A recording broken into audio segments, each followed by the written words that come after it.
شفاء صدور فاض وعطر كل لسان.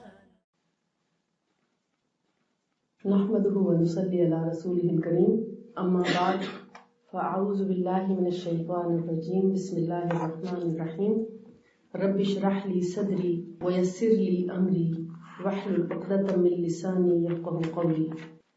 صحت مند زندگی گزارنے کی سب سے آسان ترکیب اسلام کو دل سے قبول کر لینا ہے، کیونکہ اسلام ایک مکمل ضابطۂ حیات ہے جس پر عمل کرنے والا ہمیشہ تندرست رہتا ہے. جس نے اپنے جسم اور دانتوں کو دن میں کم از کم 15 دفعہ دھونا ہو اور ہفتے میں کم از کم 1 مرتبہ نہانا ضرور ہو، اپنے کھانے پینے کی چیزوں کو ڈھانک کر رکھنا ہو، صاف پانی استعمال کرنا ہو، رات کا کھانا جلد کھانا ہو اور کھانا کھانے کے بعد چہل قدمی بھی کرتا ہو، تو ایسا شخص کسی شدید بیماری میں مبتلا نہیں ہو سکتا. مسلمان پیٹ بھر کر نہیں کھاتا، کیونکہ رسول اللہ صلی اللہ علیہ وآلہ وسلم نے کبھی پیٹ بھر کر کھانا نہیں کھایا. تو جو رسول اللہ صلی اللہ علیہ وآلہ وسلم کا سچا فالوور بننا چاہتا ہے وہ آج کے بعد سے پیٹ بھر کر کھانا کھانا چھوڑے. تو آپ دیکھیں گے آپ بہت سی بیماریوں سے بچیں گے.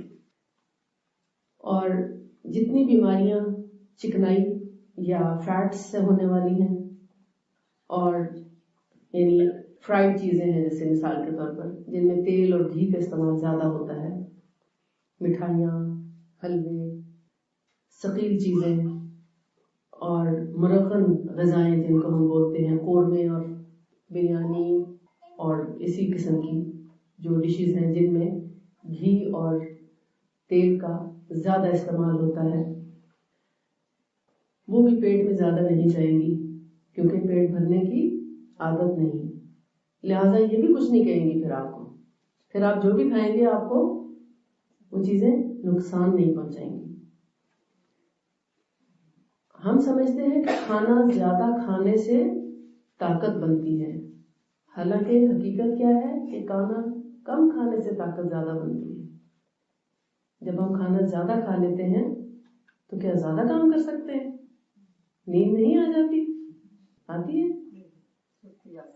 سستی آتی ہے. زیادہ پڑھ سکتے ہیں زیادہ کھا کر، لیزینس ہوتی ہے. ایسے لگتا ہے کہ جسم کو کھانا ہضم کرنے کے لیے بھی توجہ کرنا پڑ رہی ہے، محنت کرنا پڑ رہی ہے. اور پھر آپ کا دل، دماغ اور جسم اس کھانے کو ہضم کرنے میں مصروف ہو جاتا ہے اور آپ سست پڑ جاتے ہیں. نبی صلی اللہ علیہ وآلہ وسلم نے اپنی زندگی میں جتنے کام کیے ہیں، جتنی فتوحات کی ہیں، جتنے وفود کے ساتھ مل کر آپ نے مختلف مراحل طے کیے، جتنی دنیا کو مسلمان کیا، قرآن سب سے پہلے تو قرآن کو ریسیو کرنا بھی ایک بہت بڑا کام تھا جو دنیا میں اور کوئی کر نہیں سکتا، جس کے لیے نبی صلی اللہ علیہ وسلم کو چنا گیا. کہ اگر ایک آیت نازل ہوتی ہے اور آپ کا گھٹنا اگر حضرت ابوبکر پر ہے تو ان کی چیخیں نکلنے کے قریب ہو جاتی ہیں. ایک آیت اترنے کا وزن اتنا پڑتا تھا آپ صلی اللہ علیہ وسلم. تو سوچیں پورا قرآن لیا، جس کے بارے میں آتا ہے کہ اگر یہ کوئی پہاڑ پر نازل کیا جاتا تو وہ بھی ریزہ ریزہ ہو جاتا. تو اتنی محنت کی آپ صلی اللہ علیہ وآلہ وسلم نے، اتنے کام کیے اور کھانا بھی پیٹ بھر کر نہیں کھایا کبھی. تبھی تو پاسبل ہوا. اگر پیٹ بھر کر کھاتے تو پھر تو سو جاتے، پھر تو دن میں بھی نیند آتی، پھر رات کو بھی زیادہ گھنٹے چاہیے تھے سونے کے لیے. جبکہ آپ سب جانتے ہیں کہ آپ صلی اللہ علیہ وسلم کبھی آدھی رات کو اٹھ کے تہجد پڑھ رہے، کبھی 2/3 میں، کبھی 1/3 میں، کبھی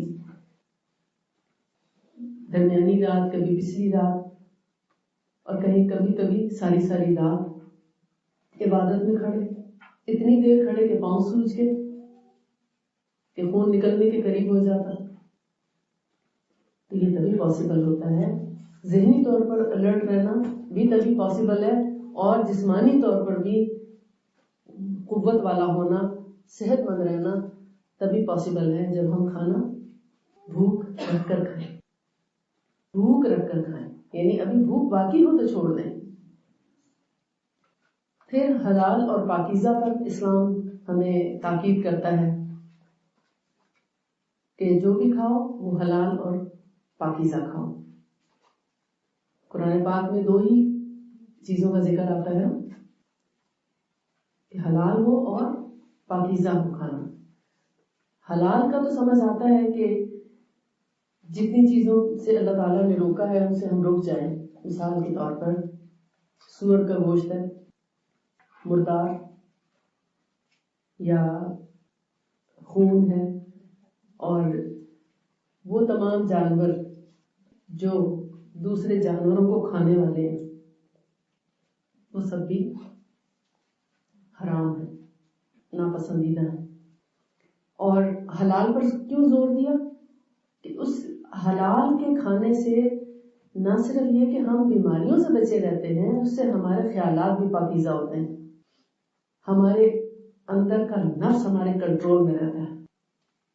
پھر یہ ہمیں حدود میں رہنا سکھاتا ہے. جب ہم حلال چیزوں کی بجائے حرام کی طرف بڑھنے لگتے ہیں تو پھر ہمارا نفس جو ہے وہ بھی ہمارے کنٹرول سے باہر ہونے لگتا ہے. اور آج کی ینگ جنریشن کو آپ دیکھ رہے ہیں کس طرح لمٹس کراس کرتی ہوئی آگے بڑھ رہی ہے، کیونکہ جنک فوڈ کے اندر نہ جانے کیا کیا چیز ہے. وہ کہتے ہیں نا out of sight out of mind, اور آنکھ اوجل پہاڑ اوجل. یعنی جو چیز آپ کے سامنے تیار نہیں ہوئی، یہ شاید آپ کے ملک میں بھی تیار نہیں ہوئی، تو اس کے بارے میں آپ کیا کہہ سکتے ہیں؟ کوئی تسلی بخش جواب کسی کے پاس بھی نہیں ہے. لہذا ایک ہی سنت کو اگر ہم فالو کر لینا کہ جس چیز میں شک ہو اسے چھوڑ دو، تو ہم بہت سی مشکلات سے بچ جائیں گے. ہماری اولادیں، ہماری نسلیں بھی بہت سی مشکلوں سے بچ جائیں گی، بہت سی بیماریوں سے بچ جائیں گے. آپ دیکھیں چھوٹے چھوٹے بچوں کو کینسر ہو رہا ہے.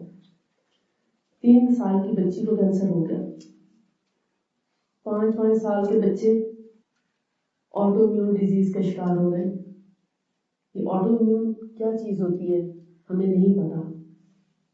ہم بہت ہی دور ہیں علم سے. ہم چاہتے تو ہیں کہ ہم صحت مند رہیں، مگر ہمیں صحت کی الف بے ابھی پڑھنا ہوگی کہ صحت کہتے کس کو ہیں. آٹو امیون کہتے ہیں اس بیماری کو جس میں آپ کا امیون سسٹم بہت بری طرح تباہ ہو چکا ہوتا ہے. اب وہ خود سے آپ کے جسم کو بیماریوں سے نہیں بچائے گا، اس نے جواب دے دیا، انکار کر دیا. ایک ہوتا ہے امیون سسٹم، قوت مدافعت. مثال کے طور پر میرے اندر یہ قوت ہے کہ میں یہ گلاس اٹھا سکوں، ٹھیک ہے، تو میں گلاس اٹھا لیتی ہوں. میرے اندر قوت ہے کہ میں کتاب اٹھا سکوں، میں اٹھا لیتی ہوں.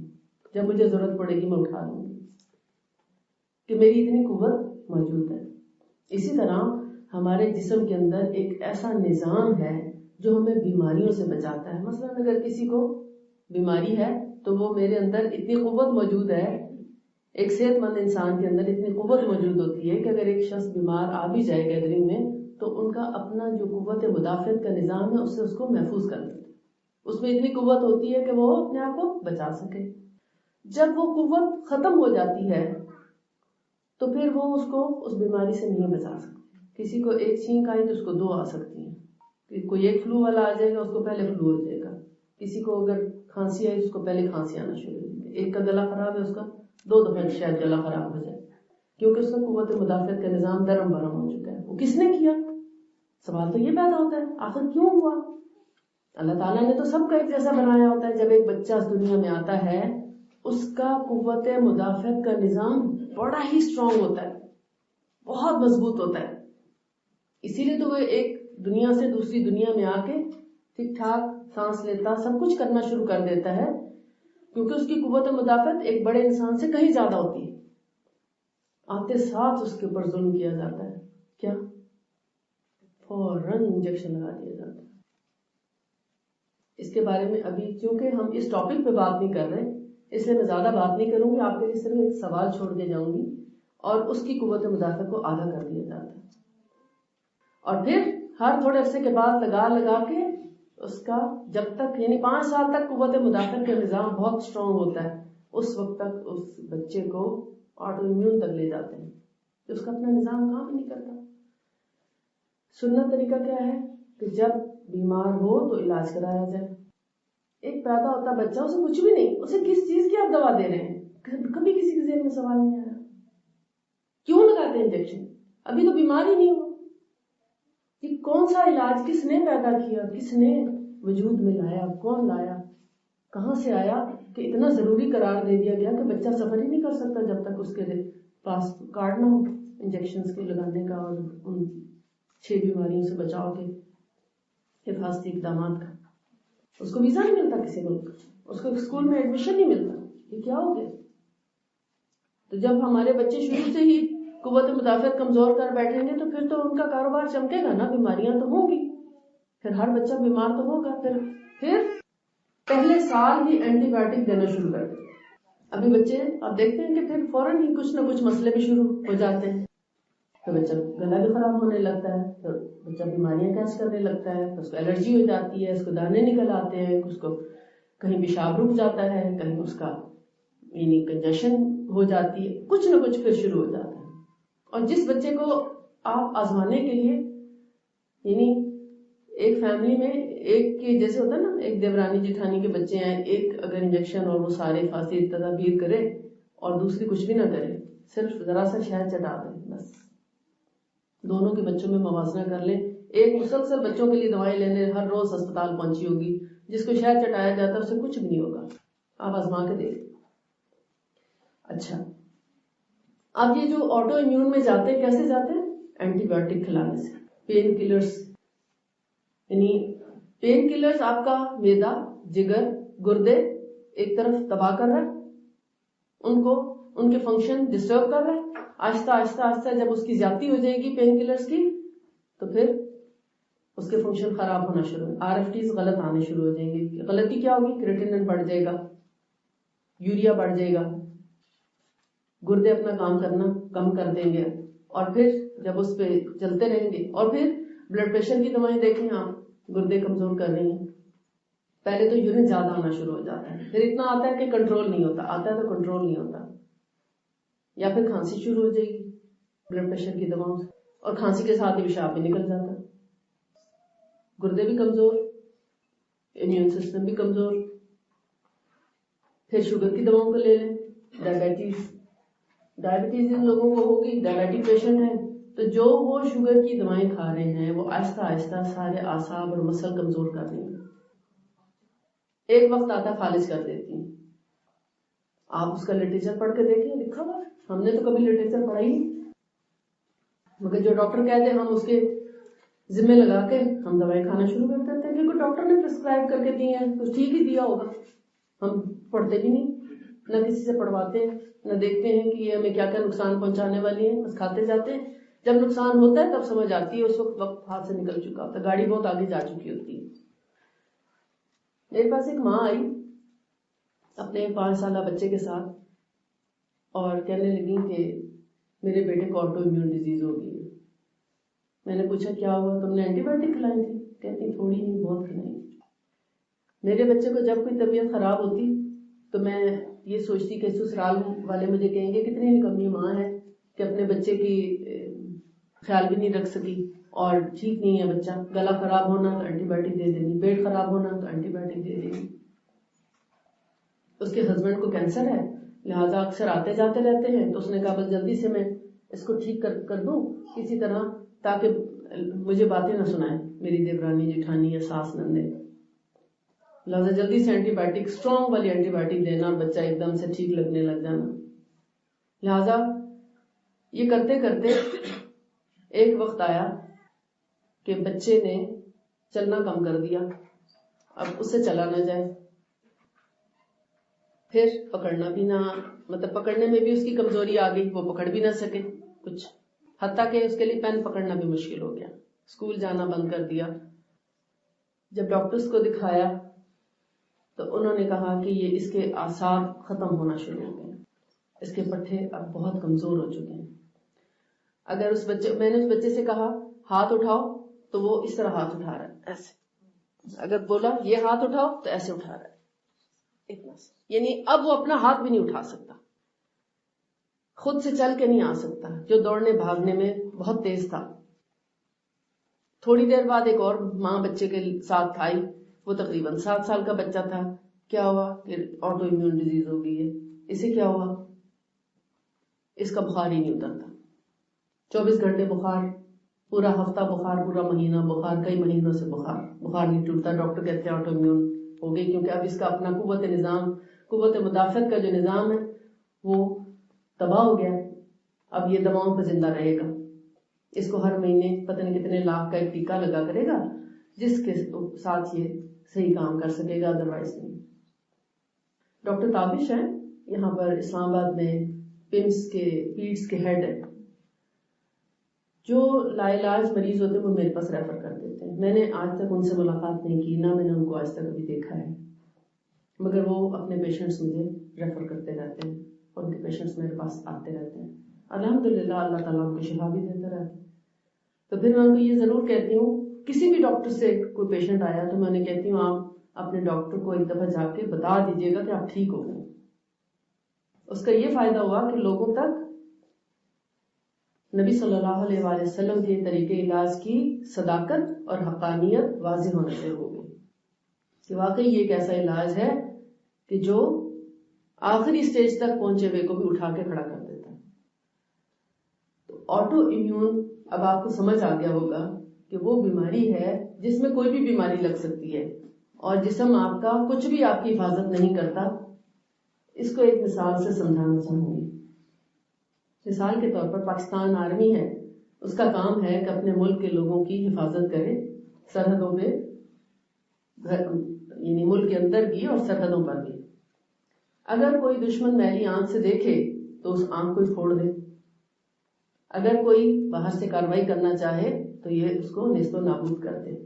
اس طرح اپنے ملک کی حفاظت کرتی پاکستان آرمی. بہو یہی کام ہمارا قوت مدافعت کا نظام کرتا ہے کہ اگر ہمارے جسم کے اندر کوئی جراثیم جانے لگے، کوئی کسی قسم کا کوئی کیمیکل افیکٹ کرنے لگے، تو ہمارے یہ یہاں بیٹھے ہیں چوکیدار، جو اس کو اندر نہیں جانے دیتے، وہیں پہ پکڑ کے مار دیتے ہیں، ختم کر دیتے ہیں. لیکن اگر پاکستان کی آرمی انڈیا کی آرمی کے ساتھ مل جائے اور جو انڈیا کی آرمی کرنا چاہے وہ کام پاکستان کی آرمی بھی ساتھ میں مل کے اپنے ہی ملک کو ختم کرنا شروع کر دے، تو کیا ہوگا؟ کتنا خطرناک یہ آٹو امیون ہوتا ہے. آپ سمجھے کہ انڈین آرمی کے ساتھ مل کے پاکستان کی آرمی اب اپنے ملک کو تباہ کرنے شروع کر دیا، اپنے جوڑوں کو کھانے لگ گئی، اپنے اعصاب کو کھانا شروع کر دیا، اپنے معدے کو ختم کرنا شروع کر دیا، کسی بھی حصے کے پیچھے پڑ جائے اس کو تباہ و برباد کر کے رکھ دیا. HIV کا نام آپ نے سنا ہوگا. HIV ڈیزیز یہ آٹو امیون ڈیزیز ہے. آپ کو پتا آرتھرائٹس بھی آٹو امیون ڈیزیز ہے، سورائسس بھی آٹو امیون ڈیزیز ہے. بہت سی بیماریاں جو ہیں ہم آٹو امیون کے ساتھ لیے پھرتے ہیں. فائبرومیلجیا آٹو امیون ڈیزیز ہے. تو ان کو ختم کرنا اتنا آسان نہیں ہوتا جتنا کہ ایک عام بیماری کو. ٹھیک ہے، اس میں تھوڑا سا وقت زیادہ بھی لگ سکتا ہے، لیکن الحمدللہ اگر آپ سنسیئرلی یعنی اپنے ساتھ سنسیئر ہو جائیں اور جن چیزوں سے آپ کو روکا جائے کہ یہ مت کھائیے گا، ان چیزوں کے قریب بھی نہ جائیں، ان کو ہاتھ بھی نہ لگائیں، اور یہ غذا کھائیں، تو آپ 3 مہینے میں اگر 100% نہیں تو 95% ٹھیک ہو سکتے ہیں انشاءاللہ. صرف 3 مہینے، کوئی اتنی مشکل بات نہیں ہے. لیکن اس کے لیے آپ کی ڈٹرمنیشن بہت ضروری ہے. بہت سے لوگ کہتے ہیں بھائی ہم کیسے رہ سکتے ہیں، مثلا ہم گوشت سے منع، بعض بیماریوں میں سورائسس میں گوشت سے منع کر دیتے ہیں، انڈوں سے، گوشت سے، پروٹین سے ہی منع کر دیتے ہیں کہ پروٹینز ہی نہیں لینی. تو کہتے ہیں کیسے گزارا ہوگا، پھر ہم کھائیں گے؟ سبزیاں کھائیں، پھل کھائیں، سبزیاں کھائیں، زمزم پئیں، پانی پئیں، شہد ہے، بہت سی چیزیں اس کے علاوہ بھی تو بہت کچھ ہے اللہ کا دیا ہوا، وہ تو ہم نے کبھی اس کو دیکھا ہی نہیں، خیال ہی نہیں کیا کہ یہ بھی کھانے کی چیزیں، نٹس ہیں، بہت کچھ ہوتا ہے. تو آٹو امیون ڈیزیزز مختلف قسموں کی ہوتی ہیں اور مختلف حصوں میں اثر انداز ہو جاتی ہے، اور جس حصے پہ اثر انداز ہو جائے اس کو کھانا شروع کر دیتی ہے، اس حصے کو. جیسے اگر اعصاب میں ہو گئی، مسلس کو کھانا شروع کر دے گی، مسلس آہستہ آہستہ آہستہ آہستہ بریک ہونا شروع ہو جائے گی. ہمیشہ نبی صلی اللہ علیہ وسلم نے جیسے جو طریقہ اختیار کیا، جیسے میں نے آپ کو سب سے پہلے کم کھانے کا بولا، کم کھانا کھائیں گے تو ہمارا امیون سسٹم زیادہ اسٹرانگ رہے گا. پھر کھانے کے ساتھ زیادہ پانی کا استعمال نہ کریں، زیادہ پانی کا. کہیں نوالا اٹک گیا ہے تو کوئی بات نہیں، یا اگر بہت ہی خشک ہو گیا تو تھوڑا سا سپ لے لیں. اور پانی کو ویسے بھی جس طرح بھی آج کل ایک ہے نا ہائیڈرو تھراپی چل پڑی ہے، اور پانی صبح بھی بہت زیادہ پئیں اور فلاں ٹائم دن میں بھی بکثرت پئیں.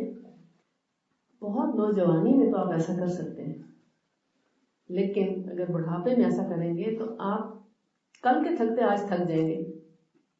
آپ کے منرلز، وائٹامنز آپ کے ویسٹ ہونا شروع ہو جائیں گے بہت تیزی سے. پیشاب کے ذریعے آپ کے سب نمکیات جسم سے خارج ہونا شروع ہو جائیں گے اور آپ بہت جلدی تیز ہو جائیں گے. بیماری تو شاید جائے یا نہ جائے، مگر آپ کی کمزوری ضرور بڑھ جائے گی. پانی اللہ تعالیٰ کی بہت بڑی نعمت ہے، اور سب سے زیادہ جو ہم استعمال کرتے ہیں چیز وہ پانی ہی ہے خوراک میں سے. آپ دیکھیں نا، سبزی بھی پانی میں اگتی ہے، پکتی بھی مطلب پانی کے ساتھ ہی ہم کھانا پکا سکتے ہیں نا. صرف یوں تو نہیں کہ ہم صرف پکا لیں اور پک جائے. جیسے کچھ چیزیں سوتے کرتے ہیں، کچھ اسٹیم کرتے ہیں، وہ الگ چیز ہے، لیکن ہر چیز پیدا ہی پانی سے ہوئی بھی. اگر ہم نہیں بھی استعمال کر رہے مثلاً جیسے کچھ چیزیں کچی بھی کھا لی جاتی ہیں، گاجریں ہیں، مولیاں ہیں، پھل فروٹ وغیرہ، تو سب پانی استعمال نہیں کرتے. اور پھلوں کے ساتھ بھی پانی کبھی نہیں پینا چاہیے.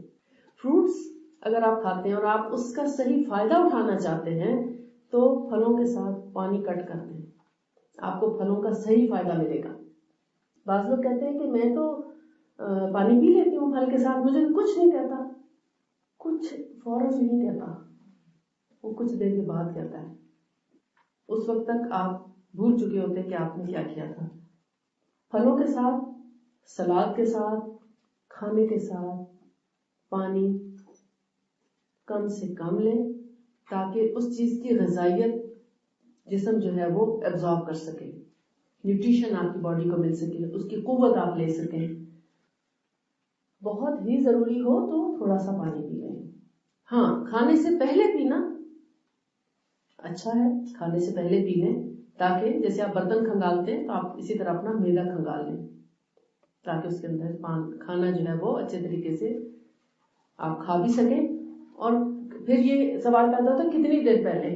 اچھا ہوتا ہے کہ آدھے گھنٹے سے تھوڑا اور پہلے پی لیں، زیادہ اچھا ہے. یعنی کھانے کے فوراً پہلے نہیں پانی پیئیں، کھانے میں بھی آدھا گھنٹہ باقی ہے یا 45 منٹ، تو آپ جتنا دل چاہتا ہے پی لیں پانی. اور اسی طریقے سے جو فیڈنگ مدر ہے، دودھ پلانے والی عورت، اگر وہ بھی یہ طریقہ اختیار کرے تو نہ کبھی بچے کے پیٹ میں درد ہوگا، نہ اس کو کبھی گیسٹرک پرابلم ہوگا، اور نہ کبھی بچہ روئے گا بلا وجہ. اگر یہی طریقہ اختیار کریں. جو مائیں کھانے کے ساتھ، فیڈنگ مدرس کھانے کے ساتھ پانی کا استعمال زیادہ کرتی ہیں، کھانا کھا کے بھی پانی ضرور پیتی ہیں کہ ہمیں عادت ہے، لہٰذا پھر بچوں کے پیٹ میں درد، کولک ہو جاتا ہے بچوں کو، پھر بچے روتے ہیں، آپ کو خود ہی مشکل پیش آتی ہے. آپ یہ ایک اصول بنا کے اپنے جیسے بہویں ہیں، بچیاں ہیں، ان کو بتائیں، ایک ہفتہ صرف کرا کے دیکھ لیں. اگر آپ کو فائدہ بچے کو محسوس ہو یا اس کے اپنے دودھ میں اگر فائدہ محسوس ہو، آپ دیکھیے گا دودھ بہت اچھا ہو جائے گا. ہم کہتے ہیں نا دودھ نہیں بڑھتا یا دودھ کم ہے، پہلے تو سی سیکشن کی وجہ سے کم ہو جاتا ہے کیونکہ بلڈ لاس زیادہ ہو جاتا ہے. پھر اس میں پین کلرز اور اینٹی بایوٹک کا استعمال شروع ہو جاتا ہے، اس سے بھی دودھ سوکھ جاتا ہے، کم ہو جاتا ہے، تو اتنی فیڈ نہیں آتی. اگر ہم دودھ کو اچھا بنانا چاہتے ہیں، زیادہ بڑھانا چاہتے ہیں، تو تھوڑا سا جتنی بھی ترکیبیں آپ کو لگیں گی تو مشکل، کیونکہ ہم نے وہ سب چیزیں چھوڑ دی ہیں اور اب اس وقت ہم نفس پرستی کا شکار ہیں. اگر آپ میرے الفاظ برے نہ لگے تو ہم سب نفس پرستی کا شکار ہیں. جو ہمارے دل میں آتا ہے وہ کرتے ہیں. ہم یہ نہیں دیکھتے کہ صحت کے لیے کیا چیز اچھی ہے. ہمیں پتہ بھی نہیں ہے کہ صحت کے لیے طریقہ کون سا صحیح ہے کسی بھی چیز کے استعمال کا. فیڈنگ مدر کی فیڈ اگر بہتر بنانی ہے, اس کا معیار اچھا کرنا ہے, تو پھر ایک تو کھانے سے پہلے پانی پئیں, پھر جب خود ماں کھانا کھائے اس وقت بچے کو فیڈ کرائیں. ہم کہتے ہیں پہلے فیڈ کرا کے لٹا دو پھر ہم کھانا کھائیں. ابھی ماں کھانا شروع کرتی بچہ پھر رونا شروع کر دیتا ہے. اس کو خوشبو آتی ہے, اس کا دل چاہتا ہے میں بھی کچھ کھاؤں, تو ماں اس کو کہتی نہیں چپ, اس کو باہر لے جاؤ ذرا باہر. کسی سے کہیں گے اس کو باہر لے جاؤ, یہ تنگ کر رہا ہے مجھے کھانا نہیں کھانے دیتا. ایسا بچہ بڑا ہو کے کھانا کیسے کھائے گا؟ وہ نہیں کھائے گا, کیونکہ جب اس کو بھوک لگتی تھی, جب اس کو خوشبوئیں آتی تھی, اس وقت ماں اس کو باہر بھیج دیتی تھی یا اس کو سلا دیتی تھی. اس کو تو پتہ ہی نہیں کہ یہ کھانا کی چیز ہے اور مجھے کھانا ہے. جب اپنے ساتھ وہ بٹھا کے پہلے دن سے, یعنی جب سے پیدا ہوا ڈے 1 سے, اگر وہ یہی طریقہ اختیار کرتی کہ جب اس کو فیڈ کراتی ساتھ خود کھاتی, جب خود کھاتی تو اس کو ساتھ فیڈ کراتی, تو کیوں نہ بچے کو عادت پڑتی کھانے کی.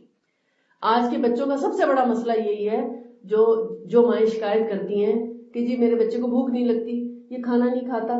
بھئی آپ نے کب فیڈ کراتے ہوئے اس کو خود کھانا کھایا؟ ہمیں ہمارے بزرگوں نے سکھایا تھا کہ جب خود کھانا کھاؤ گے تب بچے کو دودھ پلانا.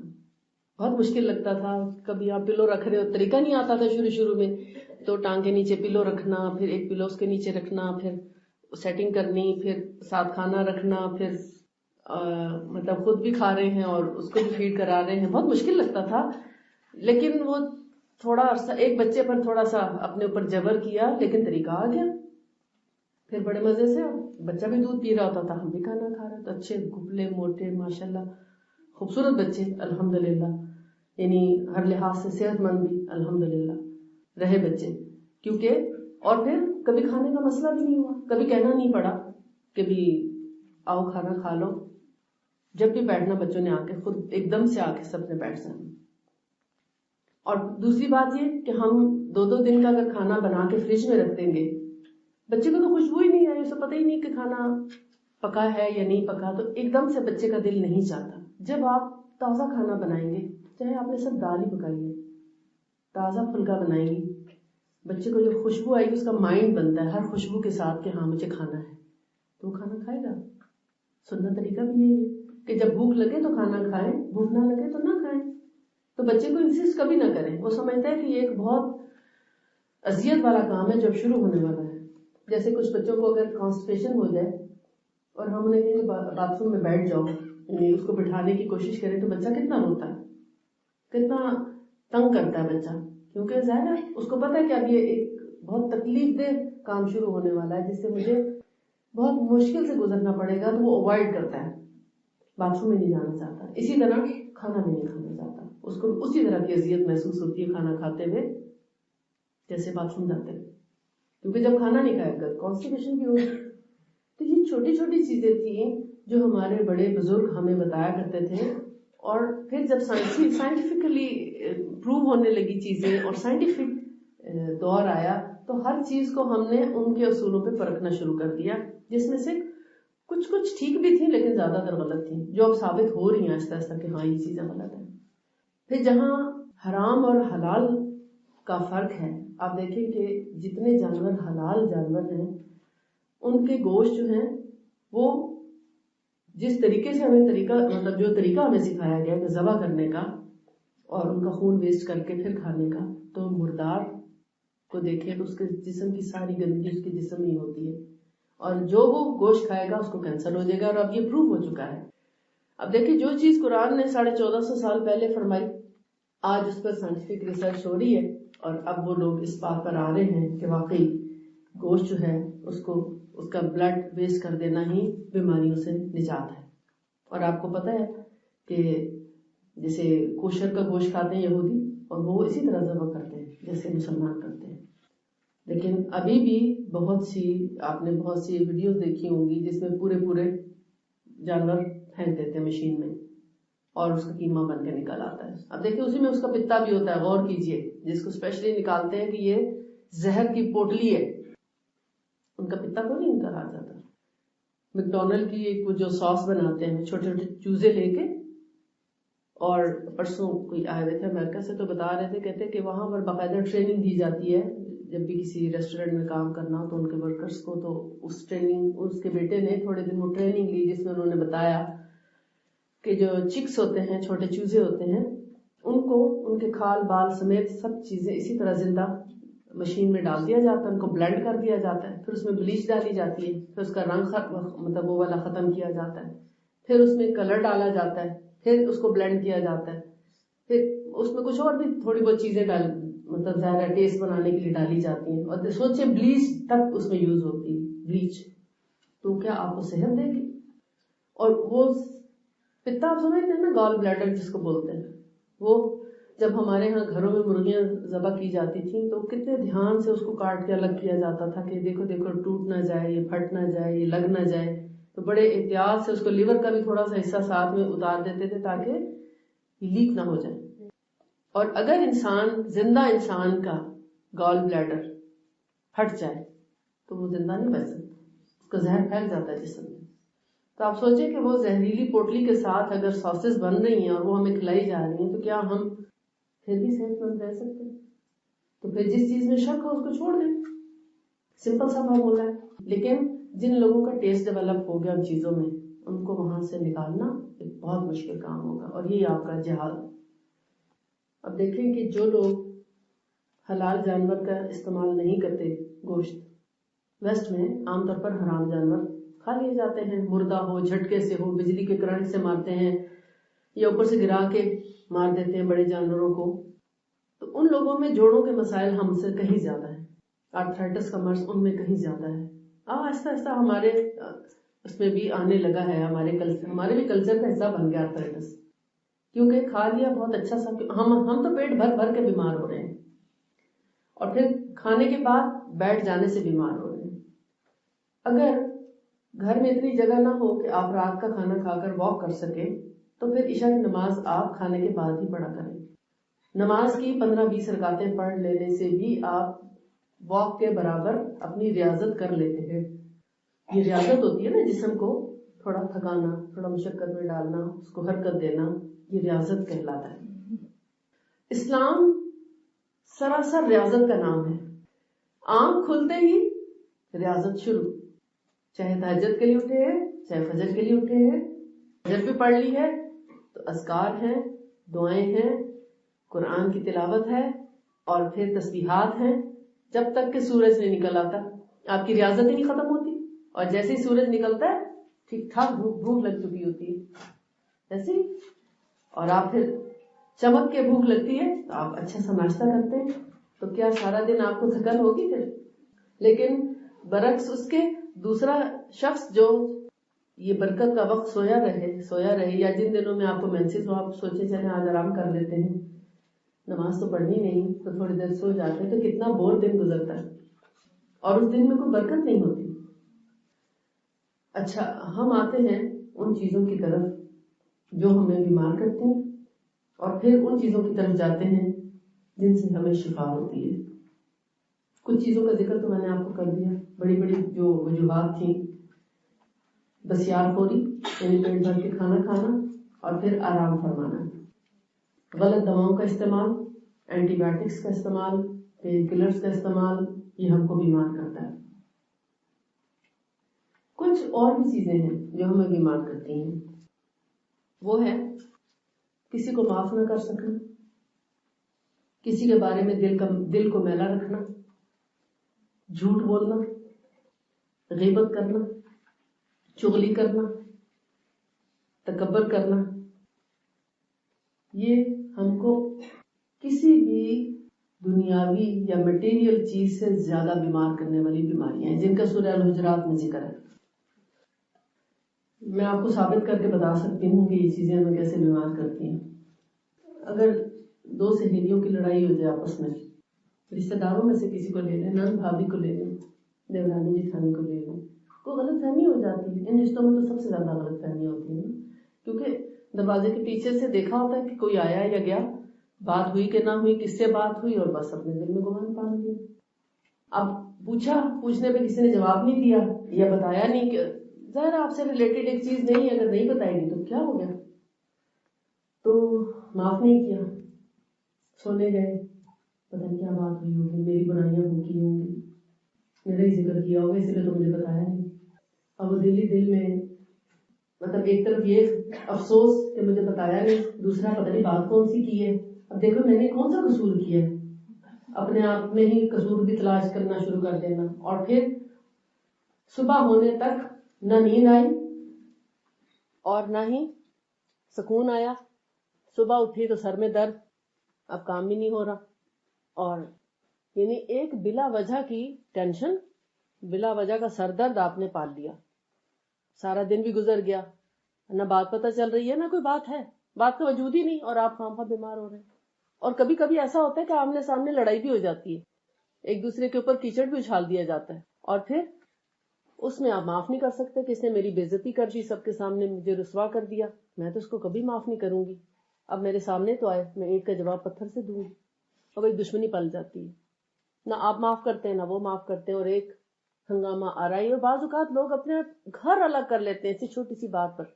چھوٹی سی بات شروع ہوتی ہے اور بڑھتے بڑھتے وہ بات کا بتنگڑ بن جاتا ہے، حالانکہ حقیقت کچھ بھی نہیں ہوتی، تو مستقل سر درد کا شکار رہنے لگ جاتے ہیں. اور کتنی یعنی اللہ تعالیٰ نے ہمارے ساتھ، میں کہتی ہوں کتنی بڑی رحمت کی ہے کہ جہاں تک ہو سکے معاف کر دو، اور معاف کر دینا سب سے اچھا ہے. لیکن ہم معاف نہیں کرتے. ہم بیمار ہونا ہمیں قبول ہے، ہم خواہش نفس پہ چلتے ہیں. اصل میں آپ دیکھیے گا ہر جگہ میں آپ کو خواہش نفس مار رہی ہے. تھوڑا سا سیکریفائس کر لیں ایک انسان ہونے کے ناطے، کہ ایک انسان جو ہے، چاہے وہ کافر بھی ہے، چاہے وہ مشرک بھی ہے، چاہے وہ کوئی بھی ہے، ملازم ہے، کوئی بھی ہے، انسان تو ہے نا.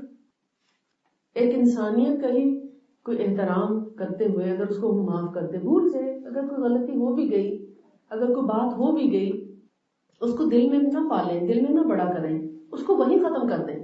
ہم بہت سے مسائل سے بچ سکتے ہیں، بہت سے مسائل، بہت سی بیماریوں سے بچ سکتے ہیں. جب ہم اس کو برداشت نہیں کر سکتے تو وہ ہمارے کبھی پیٹ میں درد بن جاتا ہے، کبھی ہمارے سر کا درد بن جاتا ہے، کبھی پھر دوائیں کھاتے جاتے ہیں الٹی سیدھی، اور پھر اس سے اور ہم بیمار ہوتے ہیں. جھوٹ بول کر ہم پھنستے ہیں، کبھی نہ کبھی جھوٹ کھل جاتا ہے. کہتے ہیں نا جھوٹ کے پاؤں نہیں ہوتے، پیر نہیں ہوتے، ایسے ہی کہیں نہ کہیں جا کے کھل جاتا ہے. چاہے آپ نے کپڑے کسی اور کے پہنے ہوئے ہیں اور کہہ دیا کہ یہ میرے اپنے ہیں، اور وہ کہیں نہ کہیں سے تو پتہ چل ہی جائے گا. یہ اسی طرح کی اور کئی چیزیں.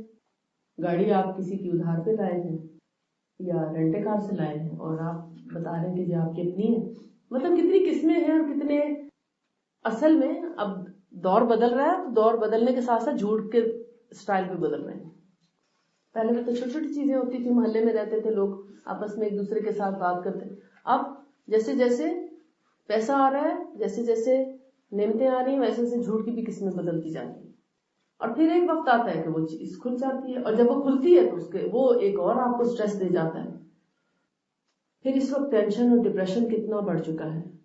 بات یہ ہے کہ نعمتیں تو ہمارے پاس سب موجود ہیں، اگر نہیں ہے تو اللہ کی یاد نہیں ہے، اللہ کا ذکر نہیں ہے. الا بذکر اللہ تطمئن القلوب. آگاہ رہیے کہ دلوں کا اطمینان صرف اللہ کے ذکر میں ہے. آپ کو پتہ ہے کہ ہماری نماز ہمیں بہت سے بیماریوں سے بچاتی ہے. میں کبھی نماز کے بارے میں اور وضو کے بارے میں آپ کو ایک ڈیٹیل سے اگر اللہ نے چاہا تو میں بتا سکوں گی، نہیں تو ریکارڈنگ کبھی آپ کے پاس آ جائے گی انشاءاللہ، کہ نماز ہمیں کتنی بیماریوں سے محفوظ رکھتی ہے.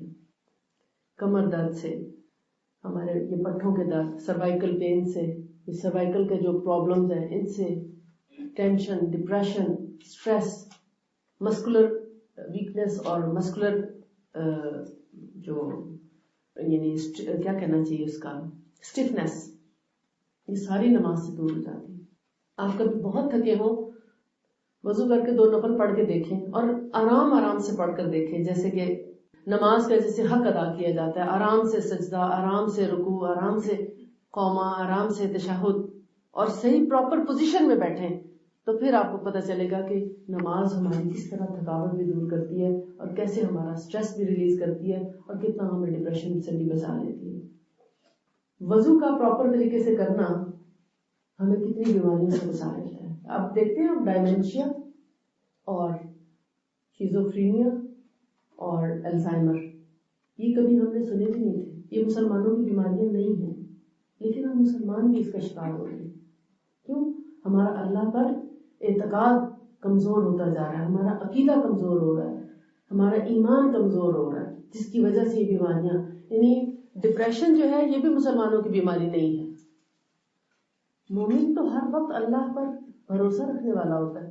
اگر مومن کو تکلیف پہنچے تو تب بھی وہ سمجھتا ہے کہ یہ میرے رب کی طرف سے ہے، اور اگر اس کو خوشی پہنچے تو بھی وہ اس پر بھی شکر ادا کرتا ہے کہ یہ میرا رب اسی میں راضی ہے. کہتے ہیں کہ ایک اگر آپ نے کسی معاملے کو کرنے، کسی کام کرنے کا سوچا مگر وہ نہیں ہو سکا، تو آپ اس بات پر نہ جائیں کہ آپ کا کام نہیں ہوا، پھر یہی دعا کرتے ہیں یا اللہ یہ ہو جائے، یا اللہ یہ ہو جائے. مومن اس حال میں بھی خوش ہوتا ہے کہ اگر اس کا کام نہیں ہوا تو تب بھی کہتا ہے شکر ہے کہ نہیں ہوا، مجھے نہیں پتا تھا کہ اس کام کے ہونے میں خیر ہے، یہ میرے رب کو ہی پتا تھا. بعض اوقات رشتہ ہے، آپ سمجھتے ہیں کہ رشتہ بہت اچھا ہے، بظاہر لگ رہا ہوتا ہے کہ بہت اچھا رشتہ ہے، لیکن رشتہ نہیں ہو سکتا. آپ استخارہ کرتے ہیں، رشتہ ختم. اب آپ دعائیں کر رہے ہیں یا اللہ ہو جائے ہو جائے. بھائی ہمیں تو نہیں پتا بعد میں کیا ہونے والا ہے، یہ تو ہمارے رب کو پتا تھا. ہم نے تو یہ ہم جب یہ دعا کریں، اس طریقے سے دعا کریں یا اللہ جہاں ہمارے لیے، ہمارے بچوں کے لیے، ہمارے خاندان کے لیے اور ان کے خاندان کے لیے بھی خیر ہو، وہاں ہمارے بچوں کے رشتے کرا. تو جب ہوگا آپ تب بھی خوش ہوں گے، جہاں نہیں ہوگا تب بھی آپ خوش ہوں گے. مومن ہر حال میں خوش رہتا ہے، اور ہر حال میں خوش رہنا سیکھیں. اسی سے آپ بہت سی بیماریوں سے بچے رہیں. توکل کرنا سیکھیں اللہ پر. توکل کرنے کا مطلب یہ نہیں کہ آپ خود کچھ نہ کریں، سب کچھ کریں ہر حال میں. یعنی اگر آپ کو کسی چیز کی ضرورت ہے، مثلا معاشی حالات خراب ہیں، آپ سمجھتے ہیں کہ روزگار بہت، یعنی آج کل جیسے رونا رویا جاتا ہے جی بڑی مہنگائی ہو گئی ہے اور روزگار ہے نہیں اور کاروبار خراب ہو رہے ہیں. ٹھیک ہے، ایک بظاہر تاثر ہے اور ہوتا بھی ہے، ایسا نہیں، لیکن جس کا ایمان مضبوط ہے اللہ پر کہ جو روزی اس نے لکھی ہے وہ تو مجھے مل کے رہے گی. اور برکت تو پڑنی ہماری نیت سے. اصل میں رزق میں برکت ہماری نیت سے ہے، نہ کہ پیسے کی فراوانی سے. پیسہ جتنا بھی ہو بہت سے لوگوں کو نصیب ہی نہیں ہے.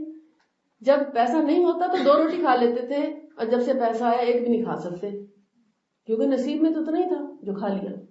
اب تو شوگر ہو گئی، اب تو زیادہ روٹی کھائی نہیں جاتی. کتنے لوگ ایسے ہیں آپ دیکھیں، جتنے پیسے والے لوگ ہوں گے اتنے ہی زیادہ بیمار ہوں گے، کیونکہ ان کو کھانا نصیب ہی نہیں. اگر کھا لیں تو ہضم ہی نہیں ہوتا اور کھانے پر اور زیادہ بیمار ہو جاتے ہیں. لہٰذا ابلی ہوئی سبزیاں ہی کھاتے ہیں بس.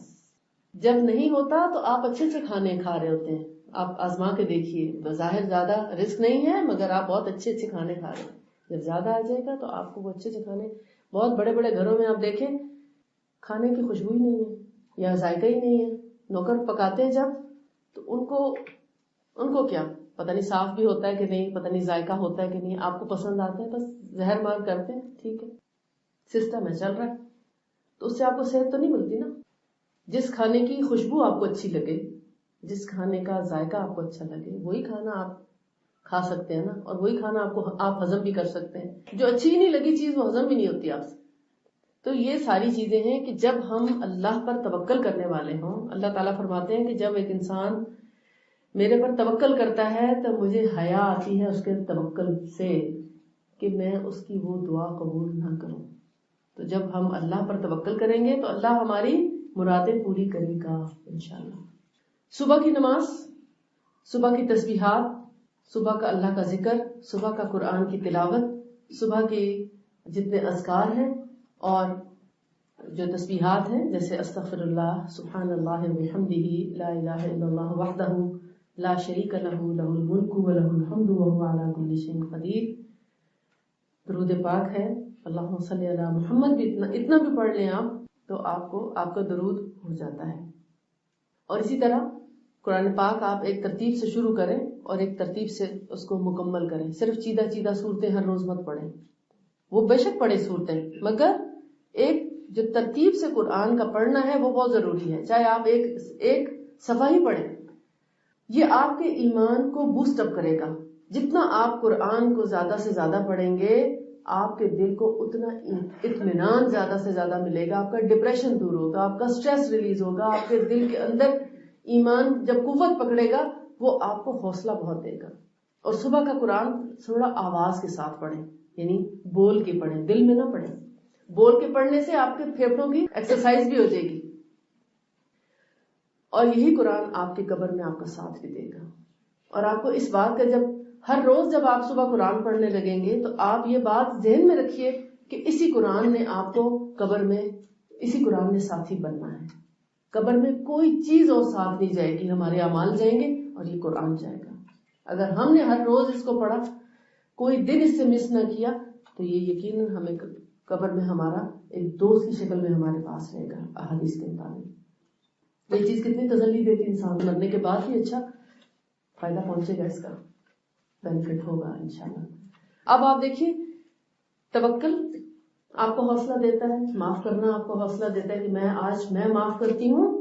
اللہ تعالیٰ کو اس نیت کے ساتھ آپ کہا کرے کہ یا اللہ میں تیرے بندے کو معاف کرتی ہوں، تیری بندی کو معاف کرتی ہوں. جو بھی آپ کے ساتھ زیادتی کرے، قریبی رشتے زیادہ تنگ کرتے ہیں تو آپ ان کو اتنا ہی زیادہ معاف کریں کہ یا اللہ میں تجھ سے قیامت کے دن معافی کی طلبگار ہوں، میں آج ان کو معاف کرتی ہوں، کل تو مجھے معاف کر دے. تو کیا آپ کے اندر معافی کا حوصلہ نہیں پیدا ہو جائے گا؟ ہوگا نا کہ جب آپ اللہ تعالیٰ سے اپنے گناہوں کی بخشش چاہ رہے ہیں، آپ تو چاہتے ہیں کہ آپ کی بخشش ہو جائے، مگر آپ یہ نہیں چاہتے کہ دوسرے کی بھی ہو جائے.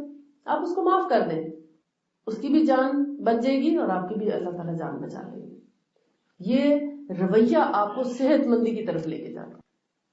اب آپ دیکھیے، ایک ہوتے ہیں نبی صلی اللہ علیہ وسلم نے بیماریوں کی جو اقسام بتائی، اس میں دل کی بیماریاں اور جسم کی بیماریاں، دو طرح کی بیماریاں. جو دل کی بیماری ہے اس میں شک و شبہ کی بیماری بھی ہوتی ہے، حسد کی بیماری، منافقت کی بیماری. ہم دل کی بیماریاں سمجھتے ہیں ہارٹ ڈیزیز، دل کا بڑا ہو جانا یا دل کا چھوٹا ہو جانا یا دل کا پراپر کام نہ کرنا یا اس کے آرٹریز کی بلاکیج یا انجائنا یا اس کے درد، یا ہم اس کو سمجھتے ہیں کہ یہ دل کی بیماری. نہیں، ایک وہ دل جس کو نفس بولتے ہیں نا، اس کی بھی بیماریاں ہیں، اور یہ منافقت سب سے بڑی بیماری ہے.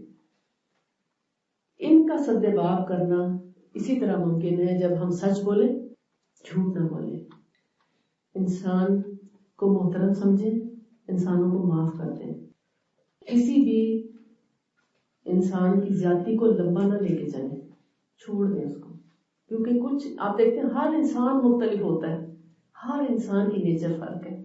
اب جب زیادہ لوگوں سے واسطہ پڑتا ہے تو آپ کو اندازہ ہوتا ہے کہ کتنی رنگینی ہے اللہ کے اس کارخانے میں، کہ کیسے کیسے لوگ پیدا کیے اللہ نے.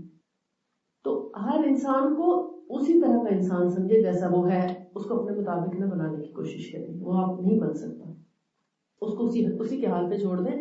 ہاں، اس کے اپنے حال پہ ہوتے ہوئے اس کی کچھ اصلاح آپ کر سکتے ہیں اپنے قرآن اور حدیث سے تو ہو جائے، ادروائز کبھی انسان مکمل طور پہ نہیں بدل سکتا.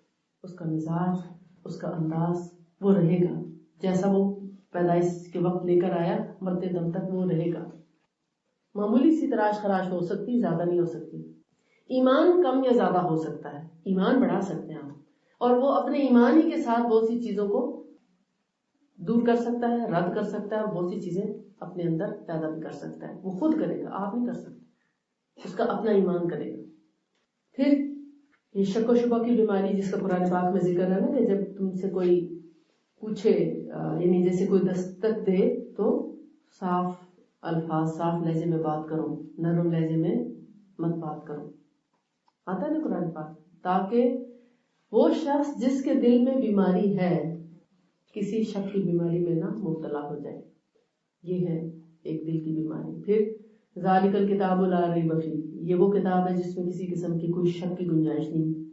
پھر نبی صلی اللہ علیہ وسلم نے جیسے مختلف بیماریوں کی جو ہے نشاندہی کی، مثال کے طور پر تجسس اور بدگمانی، یہ دوسرے انسانوں کو بہت زیادہ نقصان پہنچانے والی بیماریاں ہیں. تجسس بھی دل کی بیماری ہے اور بدگمانی بھی. ان بعض الظن اسم، بہت سے گمان جو ہے وہ گناہ ہوتے ہیں. جب ہم کسی کے بارے میں کوئی غلط بات سوچ لیتے ہیں یا بعض اوقات کر بھی دیتے ہیں کچھ جگہوں پہ، تو وہ گناہ ہوتا ہے.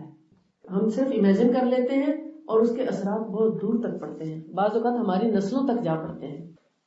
گمان آئے بھی تو اس کو جھٹک دیں اور اچھا سوچیں کہ نہیں، ہو سکتا ہے میری غلط فہمی ہو، ایسا نہ ہو. اور جب حضرت عائشہ رضی اللہ تعالی عنہا پہ واقع عفق میں الزام لگا تھا تو اللہ تعالیٰ نے پوچھا تھا کہ کیوں نہ تمہارے دل میں آیا کہ ہم ایک دفعہ تو سوچ لیتے کہ ہو سکتا ہے کہ ایسا نہ ہوا ہو. کسی نے بھی یہ بات نہیں کی، سبھی اس رو میں بہ گئے کہ اللہ کا حکم آئے گا تو دیکھیں گے کیا ہوتا ہے. تو اللہ تعالیٰ نے جھنجھوڑا تھا کہ کیوں نہ تمہارے دلوں میں یہ بات آئی کہ تم سوچتے کہ یہ تو پاکیزہ خاتون ہے، یہ تو ایسا ہو ہی نہیں سکتا. کوئی بھی نہیں بولا. تو جب بھی کسی مسلمان عورت کے بارے میں کوئی ایسی بات نازیبا بات ہو تو ضرور کہنا چاہیے، پتہ نہ بھی ہو تو کہنا چاہیے کہ نہیں، ایسا ضروری نہیں کہ ایسا ہو، ایسا نہیں ہوگا، غلط فہمی ہوئی ہے. یہ بات کہنی چاہیے ایک مسلمان کی عزت کی، حرمت کی حفاظت کرتے ہیں. تو اس طریقے سے آپ دیکھیں گے کہ آپ کے ایمان کا لیول بڑھتا جائے گا. آپ جس رب کی خاطر ایسا کر رہے ہیں وہ آپ کو بہت زیادہ اجر و انعام بھی دے گا. آپ کو پتہ ہے کہ دو لوگوں میں صلح کرا دینا، دو لوگوں میں جن میں لڑائی ہو چکی ہو، جھگڑا ہو گیا ہو، فساد ہو گیا ہو، ان میں چاہے وہ میاں بیوی ہو، چاہے وہ کوئی بھی ہو، ماں بیٹی ہو، تو ان میں صلح کرا دینا ساری رات اللہ کے راستے میں سرحد پر جہاد کرنے سے بھی بڑا اجر ہے. اتنا بڑا اجر ہے دو مسلمان بہن بھائیوں میں یا میاں بیوی میں صلح کرا دینا. پتہ نہیں کتنے سال کی عبادت سے بڑھ کر ہے کہ گویا کتنے سال عبادت انسان کرتا رہا ہو اور جہاد میں لگا رہا ہو، وہ سب سے بڑھ کر ہے. اور ہم لڑائیاں ڈالتے ہیں، نعوذ باللہ. کسی میاں بیوی کے درمیان کوئی غلط فہمی پیدا کرنا سب سے خبیث شیطان کا کام. شیطانوں کی بھی بہت سی قسمیں ہیں. خبیث ترین شیطان کا کام ہے کسی دو انسانوں کے درمیان میں آپس میں لڑائی کرا دینا، غلط فہمی پیدا کرا دینا یا ان کے اندر ناچاکی پیدا کرا دینا. ہاں، اگر صلح کرا دیں گے تو آپ اللہ کے ہاں سرخرو ہوں گے. وہ جنت میں خاص مقام عطا فرمائے گا ایسے شخص کو. اچھا، یہ تو ہو گئی تھی دل کی بیماریاں جن کا علاج قرآن خود کرتا ہے. پھر ہیں جسمانی بیماریاں. جسمانی بیماریوں میں آپ دیکھتے ہیں دردیں ہیں، کمر کا درد ہے، سر کا درد ہے، جسم کی اور مختلف حصوں کی بیماریاں ہیں. آج کل کے موسم میں نزلہ، زکام، کھانسی، الرجیز بہت پائی جاتی ہیں. ان کا علاج طب نبوی سے ہم کیسے کریں؟ اس میں سب سے پہلے تو اپنے ہاتھوں کی صفائی کا بہت زیادہ اہتمام کریں. اپنے گندے ہاتھوں سے، جیسے اسی ہاتھ سے اگر آپ مثلا اپنا دکان صاف کر رہے ہیں اور اسی ہاتھ سے آپ لوگوں سے ہاتھ ملا رہے ہیں تو اس سے بچنا چاہیے، احتیاط کرنی چاہیے. کیونکہ اس وقت لوگ اینٹی بایوٹکس اور اینٹی الرجیز کھا کے ان کا امیون سسٹم بہت کمزور ہو چکا ہے، تو چھوٹی چھوٹی چیزوں سے بھی بیمار ہو رہے ہیں. لیکن جن کا ایمان کا لیول ذرا ہائی ہے، اچھے ایمان والے لوگ ہیں، ان کو ایسی بیماریاں کچھ بھی نہیں کرتی. وہ دوسروں سے نہیں لگتی، وہ اپنی کسی غلطی سے لگی ہوں گی. یعنی موسم کی شدت ہے، ہم اس کے مطابق اپنا خیال نہیں کریں گے تو آف کورس بیمار ہوں گے. یہ کبھی کبھی انسان سے غفلت ہو جاتی ہے، سستی ہو جاتی ہے، یا کیئرلیسنس کی وجہ سے انسان اپنا نہیں خیال کر پاتا، اس سے بیمار ہو سکتا ہے. تو ایک الگ بات ہے، انسان ہے نا، تھک بھی جاتا ہے، انسان کمزور بھی ہو جاتا ہے، موسم کی شدت کو برداشت نہیں بھی کر پاتا. تو یہ سب چیزیں جو ہیں یہ بہت سے فیکٹرز ہیں. لیکن جب بیمار ہیں تو پھر پھیلائیں نہیں بیماری. چھینک آئے تو ہمارا دین کیا سکھاتا ہے کہ چھینک میں اپنے ناک کو کور کر لیں، پھر چھینک ماریں. چھینک آنے سے پہلے ڈھانک لیں. جمائی آئی ہے تو منہ ڈھانک لیں. اسلام ایسے ہی کہتا ہے، حکم ہے نا، ہم ایسے ہی کرتے ہیں. کھانسی آئے تو منہ ڈھانک لیں، یا کھانس لیں سب کے سامنے، چھینک لیں سب کے سامنے، نہیں نا. تو جب ہمارا دین یہ سکھاتا ہے کہ نزلہ، زکام، کھانسی، چھینک، اس میں اپنا منہ ڈھانک لیں، تو کیسے بیماری پاس ہوگی؟ آگے جائے گی بیماری؟ نہیں جائے گی نا. اور بہتر ہے کہ اگر آپ کو یعنی مسلسل زکام بہ رہا ہے یا مسلسل آپ کو چھینکیاں آ رہی ہیں، مسلسل کھانسی ہے، تو ماسک ہی پہن لیں، وہ بھی اچھا. بلکہ جب کلاس میں زیادہ لوگ آتے ہوں تو ان میں سے اگر ایک بیمار ہو جائے تو ماسک یہاں پہ بھی ہو تو اچھا ہے کہ ایسے لوگوں کو ماسک پہنا دیں تاکہ چھینک میں کھانسی میں دوسروں تک بیماری نہ پہنچے. دونوں طریقے ملتے ہیں سنت رسول صلی اللہ علیہ وسلم میں کہ جیسے ایک جذام کا مریض تھا تو جب بیعت رضوان ہو رہی تھی تو آپ صلی اللہ علیہ وسلم کے پاس ایک جذامی آیا تو ابھی دروازے پہ ہی تھا تو آپ نے فرمایا ہم نے تم سے بیعت لے لی، بس اب آپ تم جاؤ، یعنی اس مجمع میں مت انٹر ہو، کیونکہ مختلف طرح کی طبیعتوں کے لوگ ہوتے ہیں، کوئی جلدی بیماری قبول کر لیتا ہے، کوئی نہیں، تو دور بھیج دیا. اور جیسے ایک حدیث میں آتا ہے نا کہ اس طرح جذام سے بھاگو جیسے تم شیر سے بھاگتی، حالانکہ اتنی اوتھینٹک حدیث نہیں ہے، لیکن جذام جو ہے وہ بہرحال لگ بھی سکتا ہے اور اس سے احتیاط کرنے کا کہا گیا ہے کہ اس کے پاس جو بھی تیماردار جائے وہ اپنا ماسک لگا کے جائے، وہ گلوز پہن کے جائے، وہ اپنا احتیاط کر کے جائے، اور جب اس کا سارا کام کر لے تو پھر آ کے اپنے آپ سب چیزیں تبدیل کر لیں. تو اس طرح بیماری کی روک تھام ہو سکتی ہے. تو ایک تو ہے کنٹیجیس ڈیزیز جو کہ پھیلنے والی ہیں، اس میں احتیاط اچھی ہے. اور نبی صلی اللہ علیہ وسلم نے یہ بھی فرمایا ہے کہ کوئی بیماری جو ہے وہ یعنی بیماری میں چھوت چھات نہیں ہے. یہ بھی حدیث ہے کہ کسی بھی بیماری کی چھوت سے کوئی بیمار نہیں ہوتا. اصل میں تو اللہ کے حکم سے ہوتا ہے، ایسے ہی ہے نا کہ جب اللہ کا حکم ہوتا ہے تو بیمار ہو جاتا ہے انسان، اور جب حکم نہیں ہوتا تو بیمار نہیں ہوتا. اب اگر ہو گئے ہیں تو پھر کیا کریں؟ کلونجی کے بارے میں آپ نے پڑھا کہ نبی صلی اللہ علیہ وسلم نے فرمایا کہ کالے دانے میں شفا ہے ہر بیماری سے سوائے موت کے. اب ایک تو اس کا یہ طریقہ ہے کہ آپ ایک چٹکی کلونجی روزانہ منہ میں رکھیں، چبا کے کھا جائیں صبح سویرے، تو آپ کے امیون سسٹم کو بھی اسٹرانگ کرتی ہے. جتنی مصنوعی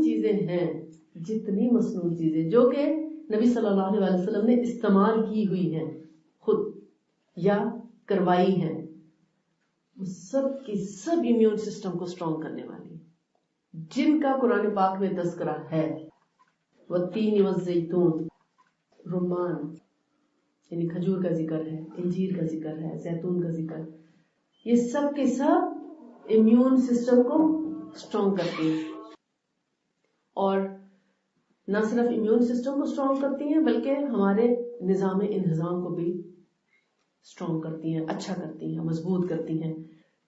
اگر آپ کے پیٹ میں درد ہے، گیسٹرک پرابلم ہے، آپ ایک چٹکی ایک کلونجی کھا کے دیکھیں، پیٹ درد ٹھیک ہو جائے گا. آپ کے گردے میں بھی ایون درد ہے تو آپ دیکھیں گے اس میں بھی شفا ہو جائے گی. اس کے ساتھ آپ تھوڑا سا شہد کا پانی پی لیں. شوگر ہے تو پھر شہد والا پانی نہ پیں. سائنوسائٹس ہے جس میں ناک بند ہو جاتا ہے، یہ ایک طرف سے بند ہوتا ہے، کبھی دونوں طرف سے یا باری باری، یہ سب سائنوسائٹس کے علامات ہیں. اور ہوتا کیا ہے کہ پیچھے سے آپ کے حلق میں کچھ گرتا ہے، قطرے گرتے ہیں، جس کو ہم عام زبان میں کیرا بولتے ہیں. بیک ڈراپنگ ہوتی ہے اور ایسے لگتا ہے کہ ایک لیسدار سی چیز گلے میں لٹک سی گئی ہے، نہ وہ باہر آتی ہے نہ وہ اندر اترتی ہے. یہ سائنس ہوتا ہے، اس کو سائنوسائٹس بولتے ہیں. اس کے ساتھ کبھی ناک ادھر سے بند ہو رہا ہوتا ہے، کبھی ادھر سے، یا دونوں پورے کا پورے بلاک ہو جاتا ہے. بعض اوقات صحیح سے اگر سانس لے کے دیکھیں تو عجیب و غریب آوازیں آئیں گی، مگر سانس صحیح طریقے سے کھل کے نہیں آتا، آسانی سے نہیں آتا. تو یہ جو بلیک سیڈز ہے یہ سائنوسائٹس کا مکمل علاج ہے، مکمل. یعنی اس کے ساتھ آپ ایک دفعہ صحت یاب ہو جائیں، آپ کو بار بار نہیں ہوگا، کیور ہو جائے گا. علاج وہ ہے جس کو آپ کریں تو آپ کی بیماری ختم ہو جائے اور آپ کو کسی دوا کی ضرورت نہ رہے. اس کو کیور بولتے ہیں، یعنی شفا پا جانا. ٹھیک. لیکن اگر آپ بیمار ہوں، اینٹی بایوٹک کھا لیں، تھوڑے دن ٹھیک گزرے، پھر بیمار ہوں، پھر اینٹی بایوٹک کھا لیں، پھر تھوڑے دن ٹھیک گزرے اور ڈیوریشن کم ہوتا جائے. پہلے آپ سال بعد اینٹی بایوٹک کھاتے تھے، پھر 8 مہینے بعد کھانے لگے، پھر 6 مہینے بعد، پھر 4 کے بعد، پھر 2، پھر 1 مہینہ، پھر ہفتے بعد.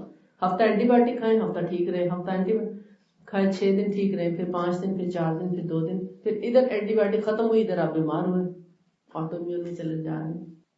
یہ علاج نہیں ہے، اس سراسر موت ہے. اس کو شفا نہیں کہتے. شفا اس کو کہتے ہیں کہ بیماری خیریت سے رخصت ہو جائے اور آپ بالکل ایک نارمل انسان، جب آپ بیمار بھی کبھی نہیں ہوئے تھے اس طرح، جیسے آپ کہتے ہیں نا ٹین ایج میں جیسے ہمارے یہاں ہمت تھی، جس طرح ہم طاقتور تھے، جیسے ہم سب کچھ کر لیتے تھے، سب کچھ کھا لیتے تھے، وہ بات اب کبھی نہیں ہو سکتی، کیونکہ ہم نے اسے دوا دیے نا. اب ہم جن دواؤں پہ چل پڑے ہیں تو ہمیں وہ توانائی، وہ جوانی واپس آنے بھی نہیں دیتی. وہ وقت آپ کا مطلب اس طرح کی ہمت آ سکتی ہے آپ میں اگر آپ تھوڑا سا رد و بدل کر لیں چیزوں میں.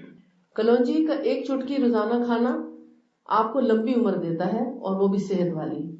پھر آپ کے بہت سے مسائل اس کے اندر حل ہو جاتے ہیں، یعنی معدے کے مسائل. ہاں، جن لوگوں کو جلن ہے تو شاید ان کو اتنا اچھا نہ لگے. اب اگر ایسیڈیٹی ہو گئی ہے، السر ہو گیا ہے یا تیزابیت زیادہ ہو گئی ہے تو ہو سکتا ہے کلونجی کچھ دن آپ کو اچھی نہ لگے. ہمت کر کے 1 ہفتہ کھا کے دیکھیں، اگر تو آہستہ آہستہ وہ کم ہونا شروع ہو گئے تو ٹھیک، اگر بڑھتا ہے تو اس کا مطلب آپ کا السر بھی زیادہ ہے، آپ کی ایسیڈیٹی زیادہ ہے، آپ کو کچھ اور علاج کرنا چاہیے. جتنی سنت چیزیں ہیں یہ اسی کو بادر کرائیں گی، اسی کو تکلیف محسوس کرائیں گی جن کے اندر آلریڈی مسئلہ بہت زیادہ ہے، اور جن کا مسئلہ نہیں ہے ان کو اتنا تکلیف بھی نہیں دلائیں گی، پہلے سے بہتری امپروو ہونا شروع ہو جائیں گے. لیکن جن کی بیماری بڑھے وہ بتاتی ہیں کہ تمہارے اندر یہ خرابی ہے، اس کو درست کرا لو، تو آپ اس کو درست کرا لیں. لیکن وہ علاج کریں جو آپ کا کوئی اینڈ ہو، جس کا کبھی دوا چھٹنی ہو. جب آپ کو ڈاکٹر کسی بیماری کے لیے کوئی دوا پرسکرائب کر کے دے، بلڈ پریشر ہو، شوگر ہو، کولیسٹرول ہو، دردوں کی دوا ہو یا اینٹی بایوٹکس، آپ پوچھیں ڈاکٹر کیا یہ دوا میں کبھی چھوڑ سکوں گی؟ ایک سوال. دوسرا آپ ان سے پوچھیں کہ میں کتنے دن میں ٹھیک ہو جاؤں گی. یہ 2 سوال آپ کیا کریں ڈاکٹر سے. آپ کہیں کہ مجھے وہ دوا دے جو ایک دن ختم ہونی ہو، کبھی میں اس کو بند کر سکوں. وہ آپ کو پکے کسٹمر بنا لیتے ہیں کہ جو آئے وہ ساری زندگی ہی دوا کھائے، پھر دوا نہ ختم ہونی، ان کے کارخانے چلتے ہیں. دوا وہ لیں جو آپ 1 مہینہ 2 مہینے، چلے حد ہوگی 3 مہینے، اس کے بعد آپ کو دوا نہ کھانی پڑے. بہت ریئر ڈیزیز ایسی ہیں جس میں کہیں زیادہ عرصے کا علاج ہوتا ہے، جیسے آرتھرائٹس ہے، اس میں تھوڑا ٹائم زیادہ لگتا ہے کیونکہ ایک جوڑ میں آپ کے کچرا پھنس چکا ہے. میں اس کو کچرا ہی کہتی ہوں. ایک جوڑ میں آپ کے ٹاکسنز جمع ہو چکے ہیں، ان سے نکالنا اتنا آسان کام نہیں ہوتا. اور سب سے زیادہ ٹاکسنز نکالنے کے لیے ہجامہ بیسٹ ٹریٹمنٹ ہے کہ ہجامہ کے ذریعے آپ سارے جوڑ اپنے صاف کرا لیں، ڈائریکٹ اس سے آپ جو ہے ٹاکسنز ریموو کرا لیں. کلونجی سائنوسائٹس کے لیے کس طرح استعمال کرنی ہے کہ بلیک سیڈ آئل کے ڈراپس آپ ناک میں ڈالیں، یعنی ناک میں قطرے ڈالیں. اگر بچہ ہے 3 سال کا بچہ ہے تو 3 قطرے بھی کافی ہیں. 3 سال سے کم عمر کے بچوں کو 1 قطرہ ہی بہت ہے، اس سے زیادہ نہ دیں کیونکہ وہ اتنا برداشت بھی نہیں کر سکتے اور اتنا وہ. ہاں ظاہر ہے جب ناک بند ہے اور بچہ دودھ نہیں پی سکتا تو آف کورس کی ماں کہتی کہ کوئی تو حل ہونا چاہیے، تو اس میں بس 1 ڈراپ. 3 سال سے لے کر 5 سال تک 3 قطرے، پھر 10 سال تک 5 سے 7 قطرے، اور 10 سال سے عمر بڑی ہو جائے تو پھر 10 قطرے. 10 قطرے دائیں طرف، 10 قطرے بائیں طرف. آپ کو شروع میں بہت فیل ہوگا، بہت مطلب آسان نہیں ہوتا ڈالنا، آپ کو کڑوا لگتا ہے، لیکن اگر آپ ڈالنے پہ ایک دفعہ قدرت رکھ گئے، آپ قادر ہو گئے تو پھر انشاءاللہ 1 ہفتے 10 دن کے اندر اس کا سارا خوف دور ہو جائے گا اور اس کی کڑواہٹ بھی آپ کو اچھی لگے گی. شروع میں بہت مشکل لگے گا کیونکہ نئی چیز، اور ناک میں تو آپ پانی نہیں ڈالنا گوارا کرتے تو بلیک سیڈ آئل کیسے ڈالیں گے. مگر آپ ڈال کے دیکھیں، سائنس آپ کا A1 ہو جائے گا. اور صرف 40 ڈیز کے لیے ڈالیں، ڈیلی ونس، ڈیلی 1 دفعہ دن میں، بس 10 قطرے ادھر 10 قطرے ادھر، اور اس کو لیٹ کے ڈالیں اس طرح، اور پھر تھوڑا سا ناک کو 1 سیکنڈ کے لیے پریس کریں تاکہ وہ حلق میں اتر آئے. جیسے وہ حلق میں آئے گا آپ دیکھیں گے آپ کے ادھر ادھر سے سارا ریشہ صاف ہو جائے گا اور آہستہ آہستہ 1 ہفتے کے بعد آپ کو لگے گا کہ ہاں ناک سے سانس آنا شروع ہو گئے. پھر یہی بلیک سیڈ آئل ہے جہاں آپ کو درد ہے, جہاں آپ کو سویلنگ ہے, انفلیمیشن ہے, حتیٰ کہ لیڈیز کے ویجائنل انفیکشن, یسٹ انفیکشن اور ویجائنل ایچنگ, ان سب میں بھی یہ بہت اچھا کام کرتا ہے. پھوڑے, پھنسیاں, ہیری ایریاز کے جیسے دانے وغیرہ بن جاتے ہیں خواتین میں, کسی نے کریم یوز کی وہ سوٹ نہیں کی, کسی نے ویکس کی کیسی لگ گئی, کس طرح ہو گیا, ان دانوں میں جب آپ لگائیں گے نا, اگر ہیری ایریاز میں کہیں پہ بھی اگر دانا کوئی نکل آیا یا بارتھولین گلینڈ کی سویلنگ اور اس کی وجہ سے بار بار پھوڑا بنتا اور پھٹتا رہتا ہے, تو اس کو آپ بلیک سیڈ آئل بار بار لگائیں. دن میں ہر وضو سے پہلے وہ لگا لیا کریں, ہر وضو سے پہلے, یعنی کم سے کم 5 دفعہ تو ضرور آپ لگائیں بلیک سیڈ آئل ایسے پھوڑوں پھنسیوں پہ. اور اگر یسٹ انفیکشن بھی ہے تو وہاں پہ بھی آپ ضرور لگائیں.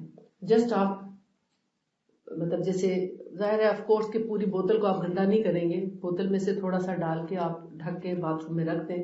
جب بھی آپ باتھ روم سے فارغ ہوں اپنے آپ کو ڈرائی کریں اور خشک کرنے کے بعد آپ تھوڑا سا تیل لے کے صاف ستھری انگلی کے ساتھ اور اس کو آپ اس ایریا پہ لگا لیں جہاں یسٹ انفیکشن ہے. جو یسٹ انفیکشن ہوتی ہے ویجائنا کے ساتھ ساتھ سفید سفید ایسے آ جاتا ہے. یہ جو لپس ہوتے ہیں نا لیڈیز کے شرمگاہ کے ساتھ ساتھ, تو اس کے کناروں پہ سفیدی جم جاتی ہے, ایسے آپ دیکھتے ہیں کہ دہی کی طرح کی ایک طے آ جاتی ہے بعض اوقات, جب انفیکشن ہوتا ہے تب آتی ہے, ہر ایک کو نہیں ہوتی. تو اس جگہ پر آپ 1 ہفتہ بلیک سیڈ آئل لگائیں, بالکل ختم ہو جاتی ہے. لیکوریا اور چیز ہے, لیکوریا تو پانی آتا ہے نا, یہ تو دہی کی پھٹکیوں کی طرح ساتھ ایسے بالکل ان جگہوں میں پھنسا ہوا ہوتا ہے ایسے کناروں پہ. جی ہاں نہیں, وہ تو باقاعدہ آپ دیکھیں کہ جس طرح کان میں آپ میل نہیں پھنسی ہوتی تو آپ کھرچ کر نکالتے, اسی طرح یہ اس کی سائڈوں پہ پھنسے ہوتے ہیں باقاعدہ سفیدی سی, تو اس کو یسٹ انفیکشن بولتے ہیں. اور اگر ویجائنل جیسے پی آئی ڈی کا پرابلم, آپ نے الٹرا ساؤنڈ کرایا ہوگا کبھی, تو اس میں پی آئی ڈی آتا ہے, پیلوک انفلیمیٹری ڈیزیز, یعنی وہ انر سائڈ. آپ جن لوگوں کو لیکوریا کا مسئلہ رہتا ہے وہ تو خاص طور پر, اور جن لوگوں کو بعض اوقات لیکوریا نہیں بھی ہوتا تو پھر بھی ان کو اندر کی طرف پیلوک انفلیمیٹری ڈیزیز اس لیے ہو جاتی ہے کہ وہ طہارت نہیں کرتے تھے. اگر طہارت صحیح کرنے والے ہوں تو پی آئی ڈی کبھی نہ ہو. طہارت جو شادی شدہ خواتین ہیں ان کو تو ہم یہ کہتے ہیں کہ آپ جیسے کاٹن بالز نہیں ہوتے, مل جاتے ہیں صاف ستھرے کاٹن بالز, تو اس کو اپنی انگلی پہ لپیٹ کے کاٹن بال, اس کے اندر ایک سوراخ سا ہوتا ہے نا, اس کو چڑھا لیا انگلی پہ, اور جب آپ مینسز سے فارغ ہوں یا انٹرکورس سے فارغ ہوں تو اپنے آپ کو پہلے جیسے استنجا کرتے ہیں استنجا کر لیں, واش کریں, اور اس کے بعد آج کل تو اتنی آسانی ہے, مسلم شاور ہے, آپ اس کے پریشر سے ایک ہاتھ سے پریشر دیں اور دوسرے ہاتھ سے اپنے جسم کو اندر سے کلین کر لیں. اور اگر پھر بھی نہ ہو, جیسے نئی نئی شادی شدہ خواتین ہوتی ہیں یا ابھی بچہ جن کا پیدا نہیں ہوا ہوتا ان کے لیے تھوڑی سی مشکل ہوتی ہے, تو اس میں کیا کرنا چاہیے, یا تو کاٹن بڈ لے لیں اور یا پھر اپنے ہاتھ پہ وہ کاٹن بال چڑھا کے اور اس کو ویجائنا کے اندر سے اس کو صاف کرنا چاہیے. یعنی اس سے یہ بھی پتہ چل جاتا ہے کہ اندر رنگ ہے یا نہیں مینسز کا, آیا پوری طرح پاک ہو گئے کہ نہیں, اور دوسرا جو بھی ارد گرد کا ڈسچارج ہے وہ سارا اس کو لگ جاتا ہے, اندر بالکل صاف ستھرا ہو جاتا ہے. جب وہ 2 دفعہ کرنے سے وہ صاف ہو جائے تو تیسری دفعہ امہات المومنین کی سنت کیا تھی, خوشبو لگایا کرتی تھی, وہ مشک کی خوشبو لگایا کرتی تھی. تو مشک کی خوشبو ہو یا کوئی عطر ہو, یا اس کا سعودیہ میں ایک عطر ملتا ہے ابیت کے نام سے, تو وہ خواتین کے لیے ابیت للنساء, یعنی عورتوں کا سفید عطر جو اسپیشلی وہ اندر لگانے کے لیے ہی بنایا جاتا ہے. اور نہیں تو پھر گلاب کے عرق سے بھی آپ تھوڑی بہت خوشبو لے سکتی ہیں. وہ جو آپ کا ان سائڈ عطر لگانا ہے وہ آپ کی پوری باڈی میں خوشبو پیدا کرتا ہے اور آپ کو پی آئی ڈی سے بھی بچا لیتا ہے. پی آئی ڈی یعنی پیلوک انفلیمیٹری, نہ آپ کے یوٹرس میں کبھی سویلنگ ہوگی, نہ آپ کا کبھی یوٹرس پرولیپس ہوگا, نہ آپ کو اندرونی کسی قسم کی کوئی بیماری ہوگی انشاءاللہ. آپ کا جس طرح آپ جسم کے باہر کی صفائی کرتے ہیں اسی طرح آپ جسم کی اندرونی صفائی کا خیال رکھیں. تو یہ آپ کو بہت سی بیماریاں، اور اگر ہو گئی ہے ڈیزیز ہو گئی ہے تو طہارت کرنے کے بعد آپ بلیک سیڈ آئل جسے اس طریقے سے آپ انسرٹ کریں کہ سرنج کے اوپر سے پن اتار کے سرنج میں آپ 1 ٹی اسپون جتنا ڈالیں، چائے کی چمچ جتنا اس میں ڈال لیں. ہر دفعہ ظاہر نئی سرنج ہوگی تو اس لیے بوٹل میں ڈالنے میں بھی کوئی حرج نہیں، تو بوٹل کے اندر ہی ڈال کے سرنج میں آپ 1 ٹی اسپون جتنا اس میں ڈال کے، اور رات کو جس وقت آپ نے سونا ہو اور اٹھنا نہ ہو اس وقت آپ اپنے ویجائنا میں، یہ شادی شدہ خواتین کے لیے میں بات کر رہی ہوں، تو یہ ویجائنا میں انسرٹ کر دیں. تو آپ دیکھیں گے پی آئی ڈی بھی ختم، انفلیمیشن بھی ختم. جن لوگوں کا یوٹرس پرولیپس ہے، وہ ہوتا کیوں ہے پرولیپس؟ پہلے بلکی ہو جاتا ہے، ڈھیلا ہو جاتا ہے، پھر وہ لٹک جاتا ہے. تو وہ ڈھیلا پن بھی اس کا ختم کر دے گا بلیک سیڈ آئل، اور اس کا جو ہے انفلیمیشن بھی اندر سے ختم ہو جائے گی. اس کا جسم اپنی جگہ پہ اتنا ہی رہ جائے گا جتنے، چاہے 10 بچے بھی پیدا کیے تو یوٹرس اتنا ہی رہ جائے گا، اور بالکل A1 فرسٹ کلاس ایکٹیو عورت ہو جائے گی. بالکل پیٹ نہیں لٹکے گا، بالکل کسی قسم کی کوئی آپ کو جو ہے وہ، یعنی جو جسے کہتے ہیں نا فائبرائڈ یا کوئی اس قسم کی اور بھی چیزیں بھی پیدا نہیں ہوگی، کیونکہ آپ بالکل اندر سے بھی اسی طرح صاف ستھرے جیسے کہ آپ باہر سے. تو یہ اگر فرض کریں آپ چل چل کے تھک گئے ہیں، واک زیادہ کر لی، یا گھر میں کام اتنا زیادہ تھا، مہمان تھے، آپ نے کھانا 10-20 لوگوں کا پکایا یا 100 لوگوں کا پکایا یا وٹ ایور جو بھی، یہ مہمانداری زیادہ رہی ہے. جیسے بعض اوقات حج عمرہ سے لوگ واپس آتے تو ہمارے ابھی تک یہ رواج چل رہا ہے کہ مہمان بس آتے چلے جاتے ہیں. ایک وقت مقرر کرنا چاہیے، ایک جیسے نبی صلی اللہ علیہ وسلم کا فرمان ہے نا کہ حج کے بعد آپ نے کسی صحابی سے کہا تھا کہ ایک بکری ذبح کرو، کھانا پکاؤ اور سب کو کھلا دو، یعنی سب کو ایک ہی دفعہ فارغ کر دو، بجائے اس کے کہ کوئی صبح آ رہا ہے، کوئی دوپہر، کوئی شام ملنے آ رہا ہے، بار بار آ رہے ہیں، پورا مہینہ آپ کا سارا ضائع ہو جاتا ہے. تو ایک ہی وقت کھانا پکا کے سب کو کھلا کے سب سے مل کے ملاقات کر کے اپنے کام شروع کرو، یہ سب سے بیسٹ رہتا ہے. تو اگر کام زیادہ ہو جائے کسی بھی وجہ سے، آپ تھک گئے ہیں، آپ کے پاؤں پہ سویلنگ آ گئی ہے، آپ کے گھٹنے تھک گئے ہیں، گھٹنوں میں درد شروع ہو گیا، آپ کے کمر میں درد شروع ہو گیا، وہاں آپ کسی بھی جگہ پر مساج کرتے ہیں بلیک سیڈ آئل کا. ہمیشہ اوپر سے نیچے کی طرف کریں. بہت سے لوگ مساج نیچے سے اوپر کرتے ہیں کہ تھک گیا تو اوپر کی طرف، نہیں، آپ اوپر سے نیچے کر کے دیکھیں، آپ کو ایسے لگے گا آپ کا درد سارا پیروں کے راستے باہر آ گئے. انفلیمیشن بھی ختم ہو جائے گی، سویلنگ بھی ختم ہو جائے گی، اور آپ کا درد بھی ختم ہو جائے گا. پھر جن لوگوں کے پتے میں پتھری ہے، گردے میں پتھری ہے، سٹونز کے لیے اتنے پریشان ہیں، ڈاکٹرز کیا سے کیا لیپروسکوپی اور پتہ نہیں کیا کچھ کرتے رہتے ہیں، اور پھر اس کے بعد سٹنٹ ڈالنے کی نوبت آ جاتی ہے، پھر سٹنٹ ٹھیک نہیں کرتا، سٹنٹ چینج کرتے رہتے ہیں، مستقل مریض ہسپتالوں کے چکر لگاتے رہتے ہیں. کہیں بھی جانے کی ضرورت نہیں. ایک بلیک سیڈ آئل اگر آپ کے پاس ہے اور ایک پیور ونیگر آپ کے پاس ہے، گریپ ونیگر، ان دونوں کو آپ 1 کپ گرم پانی میں ڈالیں، تقریباً اتنا پانی، ٹھیک ہے، اتنا پانی اگر گرم ہے نا تو اس میں 1 ٹی اسپون آپ بلیک سیڈ آئل ڈال دیں اور 1 ٹیبل اسپون آپ گریپ ونیگر کا ڈال دیں. گرم پانی ہونا چاہیے، ٹھیک ہے. یہ دونوں چیزیں مکس کر کے یہ پانی آپ پی لیں. اگر زیادہ پتھریاں ہیں تو 2 ٹائم کر لیں، اور اگر کم پتھریاں ہیں تو 1 ٹائم میں کر لیں، ٹھیک. اس کو بھرے پیٹ نہ پئیں، کوشش یہ کریں کہ تھوڑا پیٹ خالی ہو تو پئیں، یا صبح خالی پیٹ پی لیں اور عصر کے ٹائم پی لیں جب آپ دوپہر کے کھانے کو بھی ہضم کر چکے ہوں اس وقت. تو آپ کے کولیلیتھیاسس، پتے کی پتھریاں اور رینل سٹونز، یہ دونوں کی دونوں ختم ہو سکتی ہیں انہی 2 چیزوں سے، بلیک سیڈ آئل اور گریپ ونیگر. لیکن پیور ہونا چاہیے، ایسا سرکہ نہ ہو جو آپ کے جگر گردے اور بھی خراب کر دے. یہ جو وائٹ ونیگر ہے یہ باتھ روم کلینر ہے بیسیکلی، اس سے باتھ روم صاف کرنا چاہیے. آپ گلاس شیشے صاف کریں، جس جگہ سے چکنائی صاف نہیں ہوتی آپ اس سے وہ صاف کریں. کسی قسم کا کیمیکل کبھی نہ خریدیں. آج آپ کو میں تھوڑی سی وہ بھی بتا دوں ساتھ میں کہ کبھی ہم گلنٹ لے رہے ہوتے ہیں ٹیبل صاف کرنے کے لیے، کوئی اور کیمیکل لیتے ہیں، ڈس انفیکٹ کلینر جو ہے باتھ روموں کے لیے، فلانی چیز کے لیے فلاں کلینر، فلانے کے لیے فلاں، کوئی صوفے صاف کرنے ہیں تو کچھ اور کلینر. کچھ صرف ایک سفید سرکہ آپ لے لیں، سب کچھ صاف ہو جائے گا. بہت ریئر کہیں آپ کو کوئی ڈٹرجنٹ اس میں ڈالنے کی یا سرف ڈالنے کی کہیں ضرورت پڑ جائے گی یا تھنر، ادروائز کچھ بھی ڈالنے کی ضرورت نہیں، سب کچھ صاف ہو جاتا ہے. جہاں آپ کی کوئی چیز خراب ہوئی آپ اسپرے باٹل میں ڈالیں، تھوڑا سا اسپرے کریں سفید سرکہ، کچھ بھی اس میں نہ ڈالیں، اور اوپر سے آپ اچھے سے صاف ستھرے کپڑے کے ساتھ اس کو صاف کریں، ایسے لگے گا نیا ہے بالکل. گلاس، مرر ہو باتھ رومس کے، کوئی بھی چیز ہو، دروازے ہیں، ہر جگہ سے جہاں سے بھی آپ چکنائی اور غلاظت صاف کرنا، کچن کی کتنی چکنائی ہو جاتی ہے سلیب، اس کو آپ ونیگر سے کریں، اتنا خوبصورت صاف ہوتا ہے. تیل کا نام و نشان بھی نہیں چھوڑتا وائٹ ونیگر.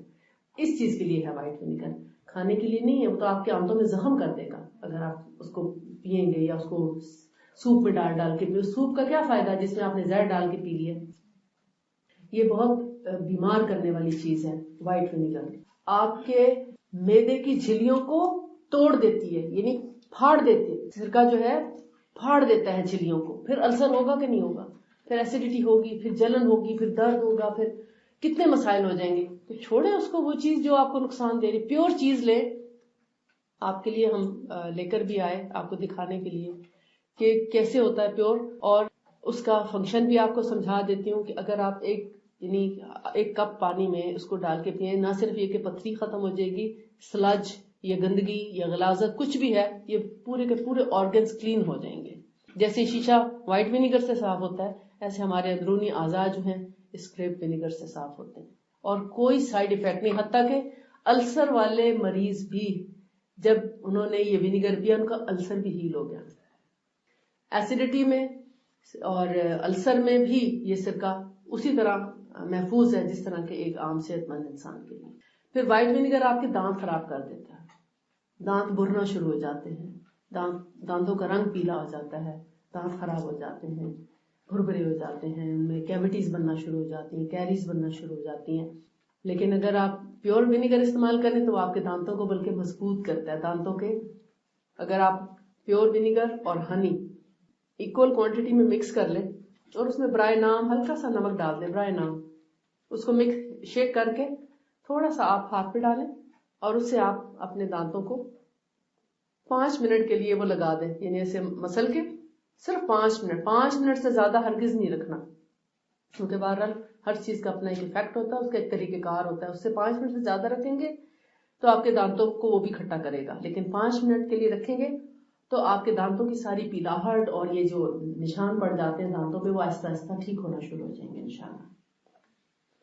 پھر آپ اپنے چہرے کی خوبصورتی کے لیے اور جسمانی اسکن کی خوبصورتی کے لیے بھی بڑی پریشان رہتی ہیں خواتین کہ کچھ نہ کچھ ایسا کیوٹیکلز بن جاتے ہیں. آج کل کے موسم میں ڈرائینس ہوتی ہے، ہاتھ پیر پھٹنے لگتے ہیں، منہ بھی اتنی سخت سردی میں جو ہے وہ اس میں بھی ڈرائینس ہونا شروع ہو جاتی ہے. تو اس کے لیے آپ کے لیے یہ گریپ ونیگر اور ہنی اور اسی طرح مصنوعی چیزوں کے ساتھ ہی ایک چیز بنائی ہے گلو، جو آپ مطلب کوئی بھی آپ اگر لوشن استعمال نہ کریں تو وہ آپ کے چہرے کی جلد کو کبھی بھی مرجھانے نہیں دے گی، یعنی ہمیشہ فریش دے گا چہرہ، اور کبھی ڈرائینس نہیں ہوگا، کبھی ڈینڈرف نہیں ہوگا. بس جب آپ نے وضو کیا اس کو ½ ٹی اسپون جتنا ہاتھ پہ ڈالیں اور اس کو آپ مسل کے اور پھر مل لیں. آپ کا چہرہ جو ہے وہ کبھی بھی، یعنی جتنے بھی پیچز بنتے ہوں چہرے پہ، خشکی کے بعض اوقات آپ دیکھتے ہیں لوگوں کے پیچز بن جاتے ہیں ایسے گول گول خشکی کے، وہ ختم ہی نہیں ہوتے، اور بعض اوقات سردیوں میں وہ کالے بھی ہو جاتے ہیں یا ڈارک کلر کے ہو جاتے ہیں. تو ساری ہونٹوں کی کالک، یہ اس ایریا کی کالک یا ان پیچز کی کالک وہ ساری اس سے دور ہو جاتی ہے. لیکن چھائیوں کا وہ علاج نہیں ہے. چھائیاں اور چہرے کے بال، ان کے لیے ایک اور چیز ہے، یہ بھی طب نبوی سے ہی لی گئی ہے. اس میں ورس آپ نے سنا ہے نا؟ ورس سے واقف ہے؟ حضرت عائشہ رضی اللہ تعالیٰ عنہ لگایا کرتی تھی اپنے چہرے پہ ورس، اور اسی طرح قسط البحری اور یہ چیزیں، اس طرح کی مصنوعی چیزیں، ان کو ملا کے تو ایک فیشل پاؤڈر بنایا ہے. یہ بالکل نیچرل ہے، اس میں کسی قسم کا کوئی کیمیکل نہیں ہے. ہماری ہر چیز جو ہے نا کیمیکل سے پاک ہے، اس میں کسی قسم کا کوئی کیمیکل یوز نہیں. حتیٰ کہ پریزرو کرنے کے لیے بھی ہم نے یا ونیگر کا سہارا لیا ہے یا ہنی کا سہارا لیا ہے. اور یا پھر بلیک سیڈ آئل کا سہارا لیا ہے، اور ان چیزوں کو یعنی 3 سال تک بھی آپ رکھ سکتے ہیں، خراب نہیں ہوں گی. اور یعنی 30 سے کم ٹیمپریچر اور 30 سے زیادہ نہ ہو، کیونکہ اس سے پھر آف کورس کے دھوپ سے بچائیں. تو انشاءاللہ اس سے یہ کہ چہرے کے بالوں پر وہ گلو کے ساتھ آپ اس کو سوک کر لیں. وہ جو پاؤڈر ہے، فیشیل پاؤڈر، اب آپ کے لیے رکھا ہے پیچھے، بعد میں آپ دیکھیے گا. تو اس کو جن لوگوں کو پی سی اوز کا پرابلم ہوتا ہے بچیوں کو، جس کی وجہ سے پھر چہرے پہ بال آ جاتے ہیں. پی سی او تو آپ سمجھتے ہیں نا، پالیسسٹک اووریز. پالیسسٹک اووریز تو بہت کامن ہو گیا، چکن کھا کھا کے تو بچے بہت بیمار ہو رہی ہیں. تو اس کے لیے پھر وہ اس کو مکس کر لیں کسی بھی، یعنی 1 چمچ اگر آپ لے لیں پاؤڈر کا، تو اس سے جتنا گلو سے وہ سوک ہو جاتا ہے کر لیں. اور پھر اس میں سے چہرہ دھونے کے بعد اس کو آپ بالوں والی جگہ پر یا داغوں والی جگہ پر لگا دیں. تو آپ دیکھیں گے کہ 3 مہینے کے اندر آپ کے چہرے کے جتنے ایکسٹرا بال ہیں وہ انشاءاللہ ایک دفعہ ختم ہو جائیں گے. اگر آپ ساتھ میں پی سی او کا علاج کرا لیں تو دوبارہ بال نہیں آئیں گے، لیکن اگر پی سی او کا علاج نہیں کراتے تو دوبارہ آنے کے چانسز ہوتے ہیں، کیونکہ جس وجہ سے پہلے آئے تھے وہی وجہ اگر موجود ہے، برقرار ہے، تو پھر اس کا علاج اگر آپ نے نہیں کیا تو ہونے کے چانس ہے. لیکن جن خواتین کو مینوپاز ہو گیا اور مینوپاز کی وجہ سے اگر بال آئے ہیں، وہ اگر آپ استعمال کرتی ہیں تو بال ختم ہو جائیں گے، پھر انشاءاللہ ان کے دوبارہ نہیں ہیں. پی سی او کا علاج میں کرتی ہوں، اور 3 سے 5 مہینے کا علاج کرتی ہوں، زیادہ لمبا علاج نہیں ہے. جن لوگوں کو ہیموریجک سسٹ ہو جائے یا کینسر والی سسٹ ہو جائے ان کو 8 سے 9 مہینے کا علاج ہوتا ہے بس. یعنی کوئی میرا ایسا پیشنٹ نہیں ہے جس کو میں نے سال کا علاج کیا ہو. الحمدللہ سال سے پہلے سبھی ٹھیک ہوئے، اللہ نے ٹھیک کیے. اس کا ہم طب نبوی سے بھی علاج کرتے ہیں اور ہومیوپیتھک میڈیسنز بھی دیتے ہیں. اور طب نبوی میں اس کو ہم قسط الہندی دیتے ہیں. قسط الہندی ایک ایسی ہرب ہے جس پر ابھی تک کوئی ریسرچ نہیں ہے. میں نے ابھی روانہ کی ہے سعودیہ میں، ریاض میں ریسرچ سینٹر ہے کنگ سعود یونیورسٹی کا. تو وہاں کی جو ریسرچ کی ڈائریکٹر تھی، میں جب ریاض گئی تو وہ میرے پاس آئی ہجامہ کرانے کے لیے. تو انہوں نے دیکھا کہ میرے پاس کچھ میڈیسنز ہیں، میں نے ڈسپلے کر رکھی تھی بیٹی کے گھر. تو انہوں نے پوچھا یہ کیا ہے. پھر جب وہ قسط الہندی کا بتایا کہ اس کے یہ فائدے ہیں، تو ان کے ساتھ ان کی ایک اور دوست بھی آئی ہوئی تھی جو میری بہت پرانی دوست بھی تھی، ڈاکٹر انجمن. تو کہنے لگی کہ آپ ہمیں یہ قسط الہندی دیں، ہم اس پر ریسرچ کرتے ہیں کہ اس میں کیا. آپ اتنا کچھ بتاتی ہیں اور ہمارے ہاں حالانکہ ہم عرب ہیں اور ہمارے سے ہی گیا یہ سارا نالج، اور آپ اتنا کچھ بتاتی ہیں تو کیا پتا اس میں اور کیا کچھ فائدے ہوں. اور یقیناً جس وقت ان کی رپورٹ آئے گی تو پتہ چلے گا کہ اس میں اور کیا کچھ فائدے. لیکن میری جو کلینکل پریکٹس ہے اس میں نے جتنے لوگوں کو استعمال کرائی ہے الحمدللہ 101% ریزلٹس ہیں. 101% انفرٹیلٹی کے لیے بھی، جن کے بچے پیدا نہیں ہوتے، میل ہوں یا فیمیل، دونوں کے الحمدللہ اللہ تعالیٰ ہی دینے والا ہے، وہی دے رہا ہے. تو جو لوگ ایک دوسرے کو جا کے بتاتے ہیں کہ ہمارا تو اللہ نے وہاں سے کرم کر دیا، تو وہ سمجھتے ہیں کہ ہم شاید ہیں انفرٹیلٹی کے ڈاکٹر. تو وہ آتے اسی طرح کہ جی ہم اس چیز کے علاج کے لیے آئے ہیں، اور وہ یہ سمجھتے ہیں کہ بس ان کے پاس صرف بے اولادی کا ہی علاج ہے اور شاید کسی چیز کا نہیں. الحمدللہ آلموسٹ A to Z ہر چیز کا علاج کر رہے ہیں. 27 سال ہو گئے میری کلینکل پریکٹس کو، 27 سال سے میں پریکٹس کر رہی ہوں. طب نبوی سے مجھے تقریباً 10 سال ہوئے کرتے ہیں، لیکن طب نبوی کی وجہ سے میری پریکٹس 100% ہو گئی ہے الحمدللہ. یعنی جب تک طب نبوی نہیں تھی تو اس وقت تک مجھے کچھ معاملات پہ کوئی دسترس نہیں تھی. اب جیسے پی سی او کا پرابلم ہے، لیڈیز ہارمونل پرابلمس ہیں، مینسز بہت زیادہ آتے ہیں، مینسز بالکل نہیں آتے، مینسز چلتے ہی چلے جاتے ہیں، مینسز بس آ کے اور واپس چلے جاتے ہیں. کوئی بھی مسئلہ ہے، بچے پیدا نہیں ہو رہے، لیکوریا بہت زیادہ ہے، یا اور جو بھی وٹ ایور، مینسز کا درد بہت زیادہ ہوتا ہے، ہر طرح کے پرابلمس کا الحمدللہ 100% علاج ہے. کوئی پیشنٹ ایسا نہیں کہ جس نے ہمیں آ کے یہ کہا ہو کہ میں نے اتنا عرصہ علاج کرایا اور آرام نہیں آیا. الحمدللہ آج تک کوئی ہمارے سامنے ایسا کھڑا نہیں اللہ نے کیا کسی کو کہ جتنا بھی عرصہ ہو گیا اللہ نے سب کو شفا دی ہے. اللہ ہی دینے والا ہے، وہی دیتا ہے. تو لیڈیز، جتنے بھی لیڈیز کے پرابلمز ہیں، بچوں کے جتنے پرابلمز ہیں، ان سب کے لیے بہترین علاج اللہ کی رسول صلی اللہ علیہ وسلم کی سنت میں موجود ہے. قسط الہندی کو ہمالیہ پہ اور بہت اونچے پہاڑوں پہ پیدا ہونے والی جڑی بوٹی ہے. اس کی جڑیں ہیں، یہ کاسٹس پلانٹس کی یہ جڑیں ہیں، روٹس ہیں. ان روٹس کو ہم ایک ایک روٹ کو صاف کرتے ہیں، یعنی اس کی روٹس بڑی گندی ہوتی ہیں اور اکثر اس کی پہچان نہیں ہو پاتی. اس میں بہت سی چیزیں مکس بھی کر کے دے دیتے ہیں اور ان سب کو پھر الگ الگ کرنا پڑتا ہے اور اس کو پہچان کے اور اس کی ایک ایک کی کہتے ہیں نا بو سونگ کے. کیونکہ اس کی نا دو قسمیں ہیں، ایک باہری ہے اور ایک ہندی ہے. جو باہری ہے وہ تھوڑا لائٹ کلر کی ہے، آف وائٹ سا کلر ہے، اور جو ہندی ہے وہ ڈارک کلر کی براؤنش کلر میں ہے اور اس کی اسمیل بڑی اسٹرانگ ہے. وہ میں کہتی ہوں کہ ہندی وہی پی سکتا ہے جس کے لیے شفا کا حکم آ گیا ہو. یعنی یہ اب میں نے پہچان لیا اس بات کو کہ اکثر لوگ پی ہی نہیں سکتے. وہ کہتے ہیں بس ایک یہ ہمیں نہ پینے کو کہیں، باقی جو ہے نا آپ ہم سب کچھ کرنے کو تیار ہیں، بس یہ نہیں پی سکتے، یہ بہت کڑوی ہے.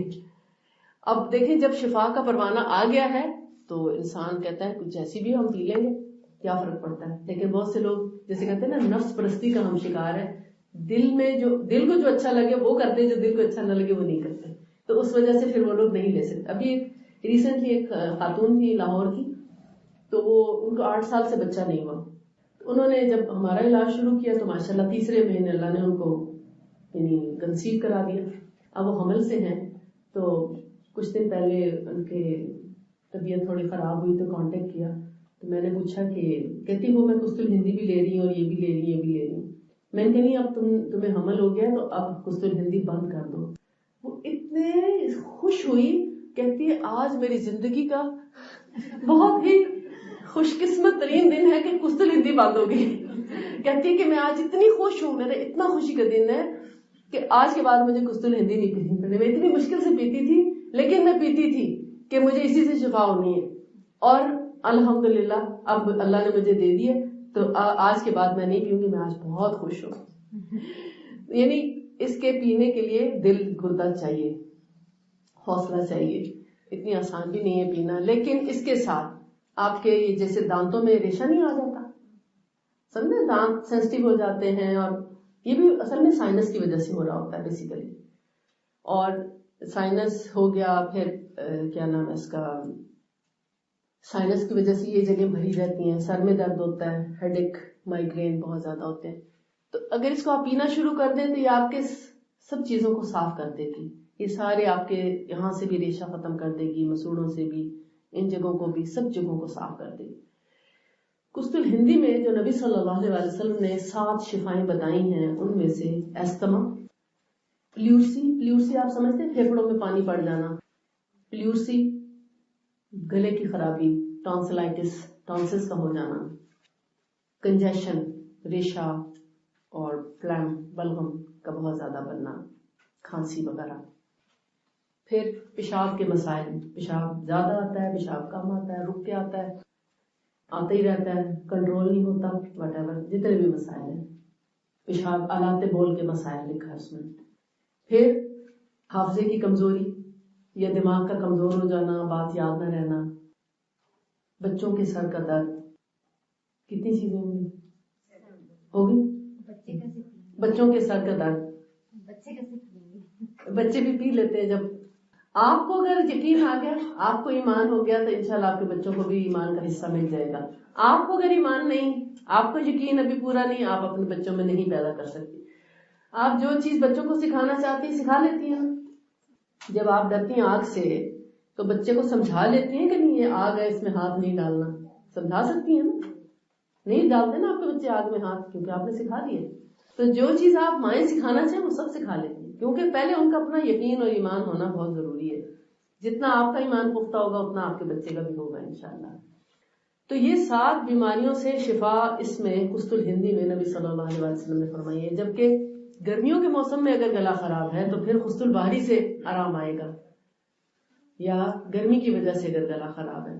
سردی کے موسم میں خراب ہے تو ہندی سے آرام آئے گا. بس آپ یہی سمجھ لیں کہ گرمیوں کے لیے قسط الباری، سردیوں کے لیے قسط الہندی. یعنی یہ میں آپ کو تجربے کی بنیاد پہ بتا رہی ہوں، کیونکہ جن لوگوں کو السر ہوتا ہے، ایسیڈیٹی ہوتی ہے، ان کو ہم ہندی سے پہلے باہری پلاتے ہیں. جب وہ ان کے زخم ہیل ہو جاتے ہیں تو پھر ہم ان کو ہندی بھی پلانا شروع کر دیتے ہیں. اسی طرح جن کے منہ میں زخم ہو جائیں، ماؤتھ السرز ہو جائیں، ماؤتھ السرز میں بہت اچھا کام کرتی ہے. ان کی اسکن کے اوپر بھی بہت زبردست اس کا افیکٹ ہے، اسکن پر، یعنی اسکن کے لیے بھی بہت اچھی. اسکن الرجیز، اسکن کے مسائل، خارش، پھوڑے، پھنسیاں، الرجیز، ان سب کے لیے بھی اس کو پیا جاتا ہے. زیادہ تر اس کو پیا جاتا ہے. ایک چائے کا چمچ، آپ چاہے اتنا پانی لے لیں تو بھی ٹھیک ہے، اس سے تھوڑا سا کم کرنا چاہیں کہ آپ کہیں اتنا لمبا پیا نہیں جاتا کڑوا، تو چلیں آپ تھوڑے میں ڈال کے پی لیں، اوپر سے سادہ پانی پی لیں، ایسا بھی چلے گا. لیکن بھگونا بہت ضروری ہے. دیکھیں شروع میں آپ ملا سکتے ہیں، جب آپ ایک نئی چیز شروع کر رہے کوئی بات نہیں، لیکن اس کا اصل فائدہ شہد کے بغیر ہے. یہ آپ کے جسم کا انسولین لیول برقرار رکھتی ہے، بہترین. اس لیے شوگر کے پیشنٹس کو بھی بہت فائدہ دیتی ہے. شوگر کا علاج بھی ہے. شوگر بھی کھانے کھا کے ہی ہوتی ہے بیماری. بیشک میٹھا نہیں بھی کھایا، روٹی میں بھی تو میٹھا ہے نا، چاول میں بھی میٹھا ہے، تو یہ چیزیں جب زیادہ استعمال ہوتی ہیں تو بھی شوگر بڑھ جاتی ہے. آپ جب قرآن پڑھتے ہیں تو آپ دیکھتے ہیں کہ نفس کو کنٹرول کرنے کے بہت فائدے ہیں، لیکن جب آپ سنت پڑھیں گے نا تو آپ کو نفس کے کنٹرول کے زیادہ فائدے نظر آئیں گے. جتنی کڑوی چیزیں ہیں ان میں فائدے زیادہ ہیں، جو دل کو پسند نہیں آتی چیزیں اسی میں فائدہ ہے. مزے کے کھانوں میں فائدہ کم ہے، کیونکہ مزے کا کھانا ہوگا تو آپ زیادہ کھا دیں گے. اچھا ہے کھانا زیادہ مزے کا نہ پکایا کریں. ایک ٹپ دے رہی ہوں، میں نے بھی گھر کا کھانا ذرا کم مزے کا کر دیا.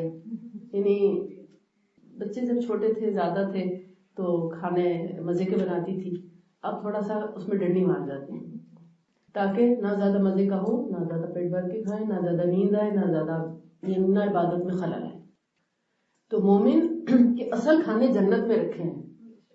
یہاں سے کنارہ کریں گے تو آخرت میں کھائیں گے، یہیں سب کچھ کھا لیا تو آخرت کی تمنا ہی کہاں رہ جائے گی. مومن ہے تو آفاق میں گم ہے، یعنی مومن کا تو ہر خیال ادھر ہی گم ہوتا ہے. وہ ہر کام کرنے سے پہلے اوپر دیکھتا ہے، اوپر سے پاس ہوتا ہے تو پھر کرتا ہے، یا اللہ یہ میں کروں کہ نہ کروں، یہ ٹھیک ہے کہ نہیں، تو ہی جانتا ہے یہ کام میرے لیے درست ہے کہ نہیں. اور ویسے بھی بھرے پیٹ کسی کی تکلیف کا احساس بھی تو نہیں ہوتا، کم کھایا ہوگا تو دوسروں کی تکلیف کا احساس بھی ہوگا. پھر اگر کسی بیماری کی وجہ سے، مثلا گھٹنوں میں تکلیف ہے، انسان کہتا ہے کہ بچے چھوٹے ہیں ابھی تو ٹائم نہیں ملتا واک کرنے کا، زیادہ ایکسرشن کرنے کا، بچوں کی شادیاں کر لیں، فارغ ہو جائیں، پھر کریں گے واک، اس وقت تک گھٹنے بیٹھ جاتے ہیں، پھر گھٹنے آپ کو چلنے نہیں دیتے. اب آپ لاکھ چاہیں گھٹنے نہیں باندھ کے رکھتے ہیں آپ کو گھر میں، بیٹھے رہو، بیٹھے رہیں گے تو پھر جسم بڑھ جاتا ہے. مینوپاز خواتین جو ہے وہ زیادہ جسم آپ کو پتہ ہے نا بھاری ہو جاتا ہے. مینوپاز کا پتہ ہی تب چلتا ہے جب عورت موٹی ہو جاتی ہے. موٹاپے کا بھی علاج رکھا ہے، اگر اوور موٹاپا ہو رہا ہے یا صرف پیٹ بڑھ رہا ہے یا صرف ہپس زیادہ ہو رہے ہیں یا بعض دفعہ بریسٹ بھاری ہو جائے، کوئی بھی جسم کا حصہ اگر ایکسٹرا آرڈینری بڑا ہے آپ کم کرنا چاہتے ہیں تو اس کے لیے بھی ہم نے یہ طب نبوی کی چیزوں سے ہی فارمولہ بنا کے سلم فٹ بنایا ہے، جس میں کسی قسم کا کوئی نقصان دہ پہلو نہیں ہے. اور میرے اصل میں خود گھٹنے ٹوٹ گئے تھے کچھ سال پہلے جب میں حج پہ گئی، تو ہم لوگ جب جمرات سے واپس آئے تو طواف شروع کرنے لگی تو حرم میں ہی گر گئی. تو اس میں میرے منسکس ٹیئر آ گئے تھے دونوں گھٹنوں میں، ایک میں گریڈ 3 ٹیئر تھا اور ایک میں گریڈ 1. تو میں 8 مہینے پھر سجدہ بھی نہیں کر سکی. تو میں نے وہ سجدہ اسی لیے چھوڑا کہ یا اللہ باقی زندگی نصیب ہو جائے، اگر میں ضد کر کے ان میں سجدہ کرتی رہتی تو شاید میرے گھٹنے اس طرح ٹھیک نہ ہو سکتے. الحمدللہ اللہ نے شفا بھی دی، اور پھر میں اس میں نے ویٹ بہت گین کر لیا تھا، جس کے بعد پھر میں نے پھر اللہ سے دعا شروع کر دی، اللہ بیٹھے بٹھائے وزن کم کرنے کا نسخہ ہی سمجھا دے اور تو کچھ کر نہیں سکتی. تو الحمدللہ پھر وہ اس میں نے تقریباً 25 کلو کم کیا اس کے بعد وزن سلم فٹ سے. اس کا بھی ایک طریقہ ہے، گندم کی روٹی، سفید چاول اور میدے کی چیزیں، بیکری کی چیزیں، بریڈ وغیرہ سب بند کرنی ہوتی ہیں. نشاستہ بند کریں گے تو تب، ہاں ایک نشاستے کی اجازت ہے، وہ ہے جو کی روٹی جو نبی صلی اللہ علیہ وسلم کھایا کرتے ہیں. میں نے تب سے جو کی روٹی کھانا شروع کی آج تک پھر مجھے گندم کی روٹی پسند نہیں آئی. کھا لیتی ہوں سفر میں مجبوری ہو، لیکن ہم نہیں، مطلب پسند یہی ہے کہ جو کی روٹی مل جائے تو بیسٹ ہے. جو کی روٹی ہر مینوپوزل خاتون جو ہے نا، اگر جو کی روٹی کھانا شروع کرے تو میں ان کو لکھ کے دیتی ہوں، ان کا وزن نہیں بڑھے گا مینوپوز کے بعد. ہم گندم کی روٹی کھائے چلے جاتے ہیں، اس سے ہمارے جسم پہ ایک سویلنگ سی بنتی جاتی ہے، بھاری پن سا پیدا ہو جاتا ہے جسم میں، اور جسم بھرنا شروع ہو جاتا ہے، پھول جاتا ہے جسم. آپ جو کی روٹی کھانا شروع کریں، آپ کی پھلاوٹ ختم ہو جائے گی جسم کی، کسی کی بھی پھلاوٹ اگر ہے تو ختم ہو جائے گی. گردوں کے لیے بہت اچھی ہے، جگر کے لیے، دل پھیپھڑے سب کے لیے بہت اچھی ہے. ایک دم سے ہم نہیں کھا سکتے، ہاں پہلے تھوڑا تھوڑا مکس کریں، پھر آہستہ آہستہ اس کا ریشو چینج کرتے جائیں اور پھر آپ اس پہ آ جائیں. کیونکہ شروع میں آپ کو پکانی بھی نہیں آئے گی، وہ ٹوٹ جائے گی. آپ اس کو گندم کے لحاظ سے ایسے ایسے کریں گے، ایکشن دیں گے، وہ نہیں مانیں گی. اس کو بہت پیار سے پکانا پڑتا ہے، جیسے آپ مکئی کی روٹی پکاتے ہیں، اس طرح بیسن وغیرہ کی اس طرح کی روٹی بنتی ہے اس سے. لیکن جتنا اس کو زیادہ گوندیں گے اتنی ہی اس کے اندر لیس آئے گی، جتنا کم گوندیں گے اتنا جلدی ٹوٹ جائے گی. اس کو تھوڑی دیر پہلے بھگو کے رکھنا چاہیے گرم پانی سے، اور پھر کم پانی ڈال کے زیادہ دیر تک اس کو گوندیں تو اس کے اندر پھر وہ لیس آ جائے گی. تو پھر اس کو تھوڑی دیر کے بعد آپ روٹی پکائیں. اور کبھی فریج میں رکھنے کی غلطی نہ کرنا، فریج میں وہ آٹا پتھر ہو جاتا ہے، بہت ہی ڈفرینٹ بہیو کرتا ہے. گندم کے آٹے کو کوئی اثر نہیں ہوتا، ہلکا پھلکا ذرا سا سخت ہو، مگر جو کا آٹا انتہائی سخت پتھر، بالکل مٹی کی طرح ہو جاتا ہے. اس کو آپ ایسے کریں گے سارا پھٹ جائے گا، اس لیے تازہ آٹا ہی گوندنا پڑتا ہے. یا پھر اس کو دوبارہ سے ایک دفعہ گوند کے تھوڑی دیر رکھیں تو پھر شاید پک جائے. پھر تلبینہ نبی صلی اللہ علیہ وسلم نے فرمایا کہ حضرت عائشہ رضی اللہ تعالیٰ عنہ فرماتی ہیں، ہمارے گھر میں جب کوئی بیمار ہو جاتا تو رسول اللہ صلی اللہ علیہ وسلم تلبینہ کی ہانڈی چڑھانے کا حکم دیتے، اور ہمارے گھر تلبینہ چڑھا رہتا ہے جب تک کہ دو رخ سامنے نہ آ جاتے. نمبر 1 موت، نمبر 2 شفا. گویا مرتے دم تک مریض کو ریکمینڈ کیا کرتے تھے آپ صلی اللہ علیہ وسلم تلبینہ کھانے کا. اور ہمیں تو پتہ ہی نہیں تلبینہ کیا چیز ہوگی. کوئی بیماری ہو، یعنی کسی بھی قسم کی بیماری سے اگر آپ نجات چاہتے ہیں اور بچنا چاہتے ہیں تو پھر آپ تلبینہ کا سہارا لیں. ہم نے ایون موٹاپے کے لیے بھی تلبینہ دیا تو ہمارے ریزلٹس 100% ہو گئے، یعنی جو 50 یا 60% تھا وہ 100% پہ چلا گیا تلبینہ کی وجہ سے. کیونکہ ہائی فائبر ہے، اینٹی کولیسٹرول ہے، کولیسٹرول کو بھی یعنی چکنائی کو پی جاتا ہے ایکچولی. تو میں نے اس کی پراپرٹیز کو دیکھتے ہوئے پھر اس کے ساتھ لگایا تو الحمدللہ بہت اچھے ریزلٹس آئے. تو یہ اس کو مست کیا ہم نے سلمنگ فارمولا کے ساتھ، نیچرل سلمنگ فارمولا کے ساتھ. اور پیٹ خراب ہے یا ٹھیک ہے، کانسٹیپیشن ہے یا لوز ہے، سر میں درد ہے یا جسم میں درد، جگر خراب ہے یا گردے خراب ہیں، حتیٰ کہ رینل فیلئر والوں کو بھی ہم نے تلبینہ دیا تو ان کو فائدہ ہوا. تو تلبینہ کا جو طریقہ ہے وہ یہ کہ 2 چمچے لیں کھانے کے، 2 ٹیبل سپون، ان کو تقریباً اتنے پانی میں، یہ اتنا پانی ہو نا، یہ والا جہاں یہ نشان ہے، ہاف کپ پانی میں مکس کر لیں نارمل پانی میں. پھر جب وہ مکس ہو جائے تو اس میں باقی کا دودھ ڈال دیں، 1 کپ دودھ تیار کر لیں، یعنی ٹیبل سپون فل، لیول نہیں، فل بھرے لیں. تلبینہ جو سے ہی بنتا ہے، بارلی سے ہی بنتا ہے. یہ آپ سب کچھ پیچھے رکھا ہے، آپ دیکھ لیجیے گا. تو 2 ٹیبل سپون اس میں ڈال کے اس کے اوپر سے دودھ، اس کو مکس کرنے کے بعد اس کو 5-7 منٹ پکا لیں. بس زیادہ دیر پکانے کی ضرورت نہیں. اس کو 5-7 منٹ پکانے کے بعد اس کو آپ پیالے میں ڈالیں. جب کھانا شروع کریں اس سے پہلے آپ اس میں تھوڑا سا شہد ملا لیں، 1 ٹی اسپون بھی ڈال سکتے ہیں، 1 ٹیبل سپون بھی ڈال سکتے ہیں. اگر شہد نہیں ڈالنا چاہتے تو کھجور ہی تھوڑا سا کاٹ کے وہ بھی ڈال سکتے ہیں اگر آپ کو زیادہ میٹھا پسند نہیں ہو. اور اگر شوگر ہے تو پھر آپ بس 1-2 قطرے صرف سنت پوری کرنے کے لیے ڈال لیں، زیادہ شہد نہ ڈالیں. تو آپ یہ دیکھیں گے کہ آپ یہ انرجی بوسٹر ہے. جن لوگوں کو آٹو امیون ڈیزیز ہوتی ہے ان کو بھی ہم تلبینہ دیتے ہیں، وہ بہت کوئکلی جو ہے وہ ٹھیک ہو جاتے ہیں ماشاءاللہ. تو تلبینہ جو ہے یہ آپ کا امیون سسٹم کو اسٹرانگ کرتا ہے، آپ کے دل کو بھی تقویت دیتا ہے، آپ کے جسم کو بھی طاقت دیتا ہے. نبی صلی اللہ علیہ وسلم نے فرمایا جس طرح تم میں سے کوئی عورت اپنے چہرے کو پانی سے دھو کر صاف کرتی ہے، اسی طرح تلبینہ تمہارے جسم کو اندر سے صاف کرتا ہے، یعنی گویا بیماریاں دھل جاتی ہیں اس سے. بلڈ پریشر، کولیسٹرول والے اگر تلبینہ استعمال کریں اور شوگر والے، تو آپ دیکھیں گے ان بیماریوں میں بہت نمایاں تبدیلی آ جاتی ہے، بہت جلدی ٹھیک ہونے کی طرف آتی ہے. اور یہ کھانے سے پہلے کھانا، یہ پورا ناشتہ ہے، پورا ناشتہ ہی. آپ یہ کھا لیں سارا دن آپ کو بھوک نہیں لگے گی. آپ ایون سحری میں بھی کھا کے دیکھیں، نہ آپ کو پیاس لگے گی نہ آپ کو بھوک لگے گی.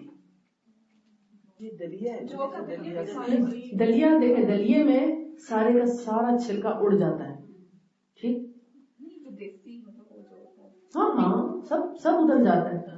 میں نے شروع میں جب دلیا بنوایا تو آپ یقین میں جب ایک بوری ہوتی نا ایک من کی، اس میں سے 20 کلو بھی دلیا نہیں نکلا، 20 کلو بھی نہیں نکلا، اس سے بھی کم نکلا، باقی سارا ویسٹ ہو گیا.